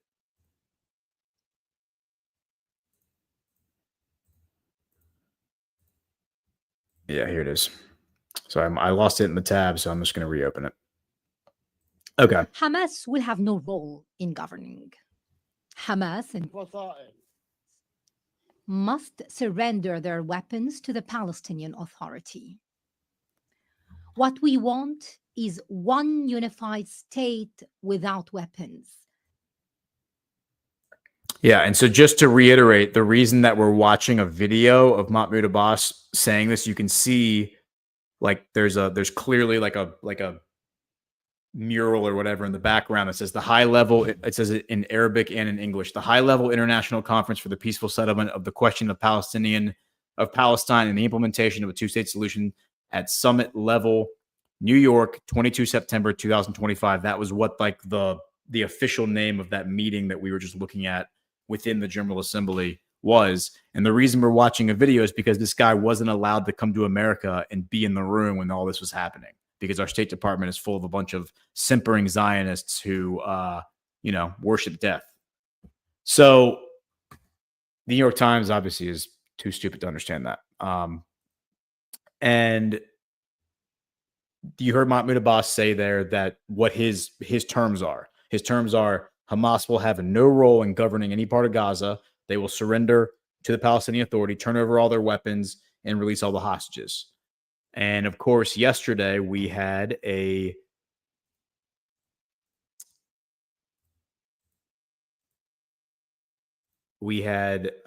security meeting, a Security Council meeting of the UN Security Council. We talked about them a little bit, I think, last week. And at the Security Council meeting, Morgan Ortagus, remember, she annexed she vetoed the resolution. So here's the article. U.S. again vetoes UN Security Council resolution. So this is originally written on the 18th, which I think was on Friday. So yeah, we did Thursday. So we did talk about this on Friday. We already covered that. And then the final one was, I don't even know if we need to watch Faisal bin Farhan. Faisal bin Farhan, I think, did a really good job. His speech was in Arabic and it's not translated, so I went and read the transcript. But basically, he was just calling for everyone to just join the movement and recognize Palestine, and let's just get this over with. Okay, so I think we can probably leave the UN at that point. Trump is meeting with Zelensky right now. The only other thing I'd say about the UN is real quick. Is it too dark in here? Let's remove that. So the only other thing I'll say about the UN is that MBS went to Trump yesterday and said, hey, I want to have a meeting today. This is supposed to be happening today. Trump's meeting with Zelensky right now. We'll talk about that on Friday because we're waiting to hear about what comes out of that meeting. But MBS went to Trump and said, we want to have a meeting. We want there to be, this is going to be a multilateral meeting. Caroline Levitt announced this at the press conference yesterday, that the Arabs have requested a multilateral meeting led by Saudi Arabia and Qatar with Donald Trump. So Donald Trump will be in the room. Saudi Arabia and Qatar leading the delegation. It will be Jordan, Egypt, the UAE, Indonesia, Pakistan, and Turkey. And so if you think about who is in that list, Qatar and Saudi Arabia, mortal enemies just a few short years ago. They're in the same room together. Now, Turkey and Egypt, mortal enemies. They weren't even speaking for 10 years because remember, the Egyptian government was overthrown in 2011 by the Muslim Brotherhood during the Arab Spring, and it was Erdogan and Turkey who purportedly were backing that. Erdogan was vocally backing the overthrow of the Egyptian government. Now, Al-Sisi and the military overthrew the Muslim Brotherhood in 2013, retook control of the government, and he's been president ever since. But because of that, for like 10 years, for like 10 or 12 years, until sometime during the Biden administration, the Egyptian government and the Turkish government weren't even speaking. It wasn't until MBS in 2000, I think it was, or maybe early 2024, after October 7th, MBS got them in the room together and got them talking again. So Egypt and Turkey sitting at the table together, side by side, working together, mortal enemies. Qatar and Saudi Arabia in the UAE, mortal enemies. I mean, Saudi Arabia and Turkey, they weren't necessarily getting along for a minute there because of the Arab Spring. So all these different factions that are like mortal enemies working together now in a room. Pakistan, we saw last week that I think on Friday we talked about, did we talk about the Pakistan? I think we did. Yeah. The Pakistan, Saudi Arabia defense agreement. I'm pretty sure what they're going to ask Trump is they're going to be like, Trump, what the hell, man? Like, why are you backing Netanyahu? Why doesn't the U.S. come out and recognize the state of Palestine? You know, it's time. It's time for you to do that. And they're probably also going to make it clear that if Netanyahu doesn't stop and he tries to annex the West Bank, that the Arabs are going to go to war with Iran or with Israel. I think that's probably where this is headed. They don't want to do that. I understand that they're going to do it. They've done everything they can up to this point to not get involved militarily, but you know, the other day they were asking the UN to basically put together a security force to go after Israel, and they're like, we want to do this the right way, we want to do this legally, we don't want to be vigilantes here, but we can't just stand by and watch Israel like bomb every country in the Middle East. At some point, somebody has to bring these people to heel. Better you than us, but if it's not going to be you, then it will be us. So on that note, this is an interesting little headline here. So now we're going to hit this, and then we're going to hit Kazakhstan and get out of here. The DR Congo, this is right here. The DR Congo. So we're going to wait and see what happens out of this multilateral meeting. I'm very interested to see what the multilateral meeting yields. There's a chance that maybe we don't even hear about it. There's a chance that whatever is said there is going to remain behind closed doors until the appropriate time. But I'm very interested to hear, because Caroline Levitt talked about this, that this was happening. So I want to know. DR Congo will not auction mineral wealth to the U.S., according to President Felix Tshisekedi. Tshisekedi has said the deal with Washington aimed at ending the fighting in his country also seeks to develop the mining sector. Democratic Republic of Congo President Felix Tshisekedi has said his government will not auction the country's mineral wealth to the U.S. as part of Washington's efforts to end the protracted violence in the Central African nation's eastern provinces.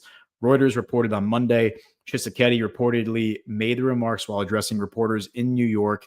His office said he also met with UN Secretary General Antonio Guterres to discuss the peace process in DR Congo. Clashes between fighters of the M23 armed group and the government forces have escalated in Congo's mineral-rich east since January, with the rebels seizing key mining hubs, including Goma, the capital of North Kivu, and Bukavu, the capital of South Kivu, reportedly leaving thousands dead.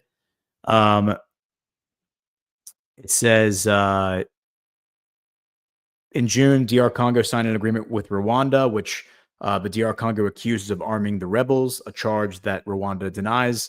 U.S. President Donald Trump, whose administration mediated the pact, has said that the deal, which calls for a joint security mechanism, also grants Washington rights to local mineral wealth. It also pledges a 90-day Rwandan troop withdrawal from the DR Congo and outlines disarmament and reintegration steps. Tshisekedi said on Monday, however, that the agreement has failed to stop the clashes, though he thanked Trump for his efforts to end the hostilities. Okay, so the big takeaway here is that we are not getting access to these rare earth minerals. It says, quote, we will, as part of this partnership, be working in the development of the mining sector, developing the value chain, developing infrastructure with a particular emphasis on energy. Reuters quoted him as saying, it does not mean that we will auction our mineral resources, he added. Tshisekedi also said Rwandan officials have pretended to withdraw their troops, but in reality, they are increasing their support to M23. And again, I think this all just kind of like goes back to the idea that there's a bad element, there's a bad actor, there's an evil twin in the State Department that is still trying to maintain its control over these rare earth minerals. And they're using Rwanda as a proxy to undermine President Trump's efforts to install peace, to make peace in the regions. And until we deal with these bad actors, nothing's going to change. And remember, the people that controlled these minerals, $24 trillion worth of minerals, was Israel. It was Dan Gertler in Israel. And when those were taken away from them by President Trump, that's what started all this conflict. So nobody ever wants to talk about that. Nobody in the mainstream media has talked about it because nobody pays attention to this stuff. They can't even figure out who's Palestine and who's Saudi Arabia. It's besides the point.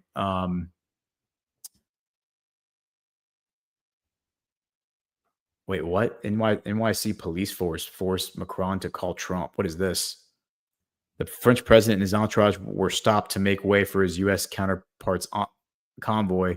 French President Macron was stopped on the street by New York City police on Monday as they cleared the way for U.S. President Donald Trump's motorcade. Footage shared by French news channel BFM-TV shows Macron calling Trump amid the incident in Manhattan. That's hilarious. Love that. Okay. Well, okay. There's one other thing that I really need to talk about that I dropped the ball on, which is this thing going on in Israel. So you'll recall that Netanyahu, I think I did cover this on Friday. Netanyahu says Trump hosted him, is like, you know, going to host him on September 29th. Netanyahu is speaking on Friday. Okay. And so he invited himself on Monday to come to the White House. You already know that. We talked about that on Friday. The thing to keep our eye on is this, which is Trump hosting Turkey on Thursday. So the day before, this is just like back when Netanyahu addressed Congress last summer of 24. The day before, Trump put out the Mahmoud Abbas like letter saying that he was glad that Trump wasn't killed in the assassination attempt, and Trump wrote on there, "Don't worry, everything's going to be okay." So again, the big thing is going to be the F-35s, and even Reuters is talking about it right here. Okay, this is from yesterday, or this is from maybe, is it Saturday? Maybe it's Friday. Says, we are working on many trade and military deals with the president, including large-scale purchase of Boeing aircraft, a major F-16 deal, and a continuation of the F-35 talks, which we expect to conclude positively. So General Quast will have to correct me if I'm wrong, but the F-16 is a very, very small fighter jet, very fast, very nimble. I believe it's used for air-to-air like dogfights, air-to-air combat. So if we're giving them F-16s, it's probably to deter Israel and probably Russia in the minds of the neocons, their aircraft, their fighter jets. I really expect Donald Trump to come out and say, we're selling Turkey F-35s, using NATO and the conflict with Russia as the premise. And the whole point of doing that, of course, is because what they're really going to do is, again, remember, here's Turkey. Okay. Here's Turkey. Here's Russia. Here's Russia's access to the Black Sea. And the only way Russia gets to the Mediterranean and the Atlantic Ocean outside of going through the Arctic is to come through Turkey, through Istanbul. That's the only way they can get there, which is why Turkey is one of the most important members of NATO in terms of keeping Russia in check. So I think Trump's going to give him F-35s, which has never been done. We've never given any Muslim country F-35s. We've never given them cutting-edge military equipment. We always give them the old equipment. And I think he's going to give them F-35s, and he's going to tell the press, he's going to tell the Republican, the neocons, it's so you can fly F-35s over the Black Sea and flex on Putin and let Putin, remind Putin, you know, who runs the Black Sea, right? NATO. Really what I think is going to happen is I think that we're going to see the F-35s flown over Syria because, remember, right now, Netanyahu is hot and heavy to go into to start a ground war with Iran. If he can get a ground war with Iran, all of these other little skirmishes won't matter anymore. The skirmish in Gaza, the skirmish in the West Bank, you know, firing missiles at Qatar, none of that matters if he can start a ground war with Iran. And the pathway to doing that is David's corridor through the southern border of Syria, moving equipment to Kurdistan across the Euphrates River. If he can make it to the river, he can make it into Kurdistan. That's this yellow area. And then here is Kurdistan. Okay, see Kurdistan, it stretches from Turkey to Syria to Iraq to Iran, and even in Armenia a little bit. But if you can make it to the Euphrates River, because you know the Kurdish-controlled area has grown all the way to the river since this map was made, then the Kurds, who have been longtime allies of both the U.S. and Israel, the Kurds will help the IDF make it to Iran, and they can help facilitate that movement. And the thing that's going to stop them from doing that is Erdogan. The thing that's going to stop them from doing that is Turkey. If Turkey can intercede and intervene in Syria, and remember, Trump has been backing Erdogan the whole time. He congratulated Erdogan when Assad was overthrown. He didn't congratulate Netanyahu. He congratulated Erdogan. Congratulations on doing what everyone's always wanted to do and conquer Syria. Because remember, I think the plan here is for Turkey and Iran. It was the Astana process, which began in Kazakhstan, January 2017. It was Turkey, Iran, and Russia coming together in Kazakhstan to figure out how to solve the Syrian civil war without the help of the UN, without the help of the West, without the help of Europe, because they understood that those people were all trying to screw up Syria. They had created ISIS and all that. And then you have the Astana process play out throughout Trump's presidency, throughout Biden's presidency, multiple meetings in October of last year, multiple before the election, multiple meetings after Trump's election. And then the last meeting was like 3 days before Assad was overthrown, quote unquote, in early December 2024. And they had said before he was overthrown that they had come up with a plan of how to fix the problem for Assad. And I think it was a strategic retreat, a maneuver defense, Russian maneuver defense, but politically pull Assad out, basically let ISIS and Al-Qaeda take over Syria, which is really Israel and NATO taking over Syria. And then that's going to let the bad guys just kind of like show the world who they are, which is then Netanyahu using Syria as a land bridge to go after Iran. And the allegation has always been, the allegation for years was always that Iran was using Syria as a land bridge to get to Israel. That was always the allegation against Assad, is that, this network of proxy militias like ISIS that Iran was using to get to Israel, is that they were going to use Syria as a land bridge to get to Israel. It was projection, I think. I think it's Israel using Syria as a land bridge to get to Iran. And that's what we're going to see happen. If they can get Iran and Turkey fighting one another, if Iran attacks Turkey, that initiates Article 5. And that means that NATO, then everyone in Europe is forced to go to, including the United States, forced to go to war with Iran. Okay.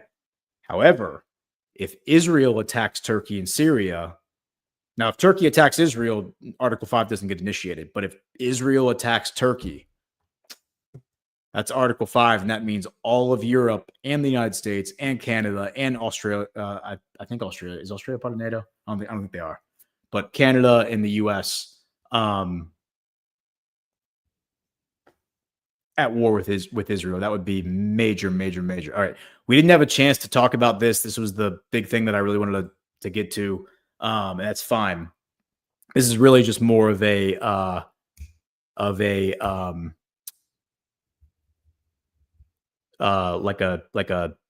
proof of what we talked about. Back on June 27th, I spent like an hour and a half talking about Kazakhstan on this show.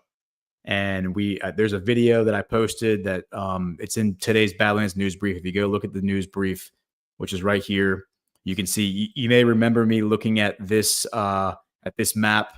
Like I drew the lines between Moscow, Tehran, and Beijing. And then right in the middle was Kazakhstan. And I said Kazakhstan is going to be really important strategically, geographically. Well, yesterday, Trump unveiled a $4 billion locomotive deal with Kazakhstan. He says it's the largest railroad equipment purchase in history.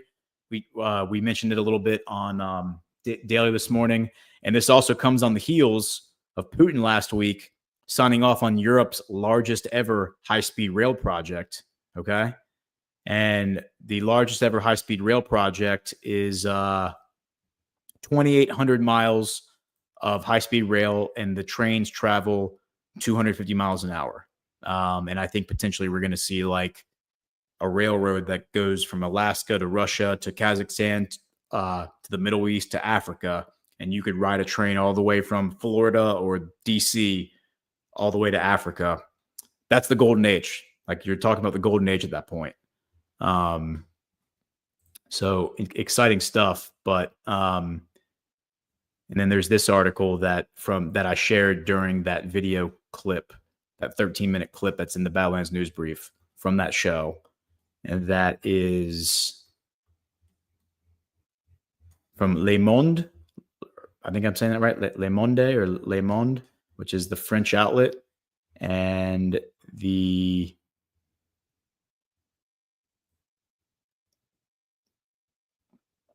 article says,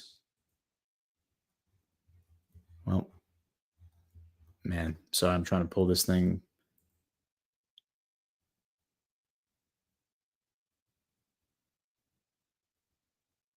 I just had it open and I closed it right before when I was closing out tabs, I closed the wrong one. Right here. From November 1st, 2024, Russia, Iran, and the fast track to a new world order. And it warns of this grand master plan railroad project that Putin was putting together. This is from November of last year, that revolves around the Caspian Sea. And it's like a critical part of the Shanghai Cooperation Organization's North-South Transportation Corridor, something that Matt, Eric, and I have talked about many, many times on our show on Breaking History. Yeah, so very, very interesting, interesting article. But it talks about Pezeshkian being involved. It talks about even Rami being, what's his name? The former Iranian president. Is it Rami? What was his name? Well, they're only giving me a abbreviated version of the article. That's fine. We don't need to read through it all. But it's talking about the Caucasus. It's talking about Azerbaijan. It's talking about the ribbon cutting ceremony from Iran, like cutting the ribbon, the Rasht Astara railroad, which connects the largest cities in northern Iran, Rasht, connecting it to Astara, which is in Azerbaijan.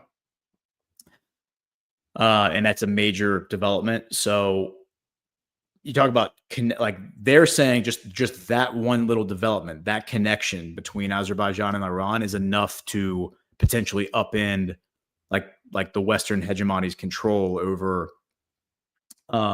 international trade. But then you consider tying in Kazakhstan and tying in Russia, and here's some maps. They're giving you some maps here. So here's the North-South Transportation Corridor. That's the map I was hoping to pull up. Here's the North-South Transportation Corridor. It bypasses the Red Sea, bypasses the Mediterranean Sea, right? And then they're zooming in on this one little part, the Rasht Astara. That was like the final connecting point that they needed to connect. They cut the ribbon on that in 2019. And that was, of course, former president of Iran doing that. Okay.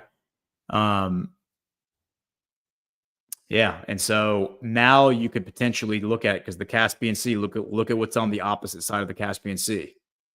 Notably not along the route of the North-South Transportation Corridor is Kazakhstan. But if you could imagine Astrakhan right here, the city in Russia, in Dagestan, or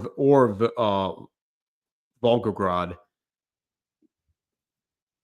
cutting east, if you had rail lines running east across Kazakhstan, across Siberia and eastern Russia and to Alaska, you could now tie the United States into this this network very easily. You could tie the United States into this rail network, and that would connect it to Europe by rail. That would connect it to Africa by rail. Imagine being able to go visit Europe without having to get on a plane, and then the airlines all have to compete with the railroad, for passengers. Very exciting. I think this is the golden age, I think, right here in a nutshell. So I am excited by that. All right. Let's hit our last sponsor. Or no. We did all our sponsors. We're good. We're just going to do rants now. Hit the thumbs up, guys. Thanks for your patience. Lee Walden, Ghost, have you seen reports that the Jewish state are occupying parts of Ukraine? Well, Ukraine and Israel are one and the same. Israel was a colony of Ukraine back in the 30s. Everyone who lives in Israel, who claims to be from Eastern Europe, really comes from the Pale of Settlement, which is the borderlands of Russia, which is the Ukraine. Netanyahu, for example, is from Warsaw, Poland, but Warsaw has been a part of many different nations, many different empires throughout its history. So, they're all from the Ukraine. And of course, we are in Rosh Hashanah right now, which is like the Jewish holiday. And the Holy Land during Rosh Hashanah is not Israel. It's actually a city in Ukraine called Uman, U-M-A-N. And that's because a very important rabbi from the 18th century, I think it's the 18th century, who's from Ukraine, is basically considered like a prophet, right? He's like the equivalent of like a, like a saint or a prophet. And his tomb, his like grave site, is like considered one of the holiest places in modern Judaism, which is insane when you think about it. Like, it has nothing to do with the Middle East. It has nothing to do with Moses or any of that stuff. This is a Jewish mystic from Eastern Europe. He's basically like he literally practiced like blood magic and that kind of stuff. But it's considered like people leave Israel and go to Ukraine to visit this guy's site during Rosh Hashanah. So yeah, I mean, is what it is, but Israel and Ukraine are the same thing. All right, let's see. Sarah in the class, $10. Awesome show, Ghost. I'm learning tons. Thank you. Well, thank you, Sarah, for being here. Appreciate your support. Please hit the thumbs up. And then let's see. Patrick Manuel says Jewish holiday. LOL, it's the Jewish New Year. Yeah. So last time I checked, isn't New Year's Eve a holiday? Yeah. The Jewish New Year is a Jewish holiday. So it's a big deal. I mean, I'm not Jewish, so I'm not read in on all of their holidays, but it's, whatever. It's not something that I observe or celebrate because I'm not Jewish, and that's okay. I don't need to apologize for that. Let's check the Badlands Media boosts. If you go to badlandsmedia.tv/boost or go to badlandsmedia.tv and click on the boost tab, you can leave a rant any time of the day, even if you're listening to this on replay. It looks like we have one from Kelsey Rank 1, $50. Wow, thank you, Kelsey. I really appreciate that. Want to thank you for your respect and grace in handling the assassination of Charlie Kirk. I wonder if there is a way to reach you to further discuss the theology you discussed on Friday. Agree with you on 90%, but would like to point out a few things. Yeah, I mean, if you want to just send me a DM on X or on Telegram, I will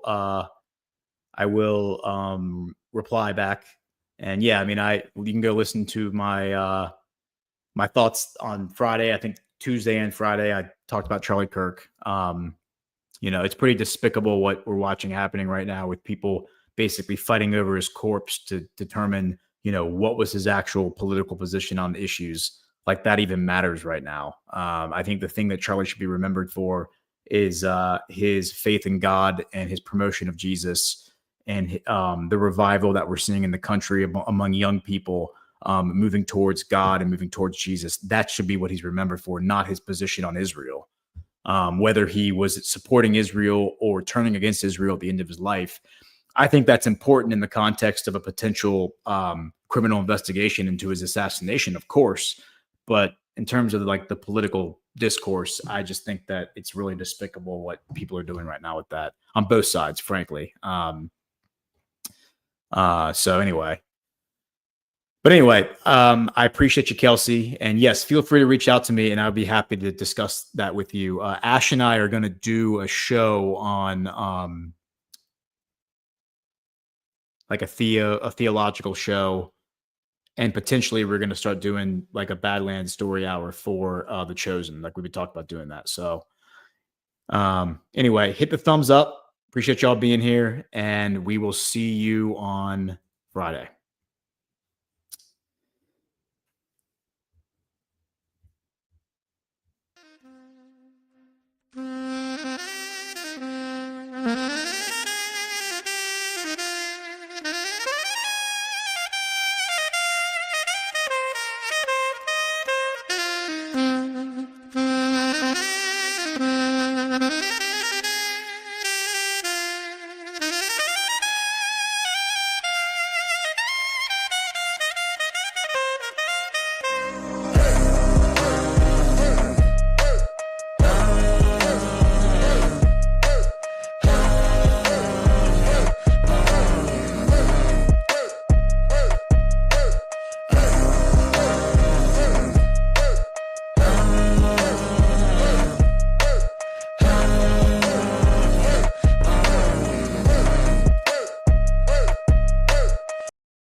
Thank you so much for joining us, and don't forget to hit the thumbs up on this video.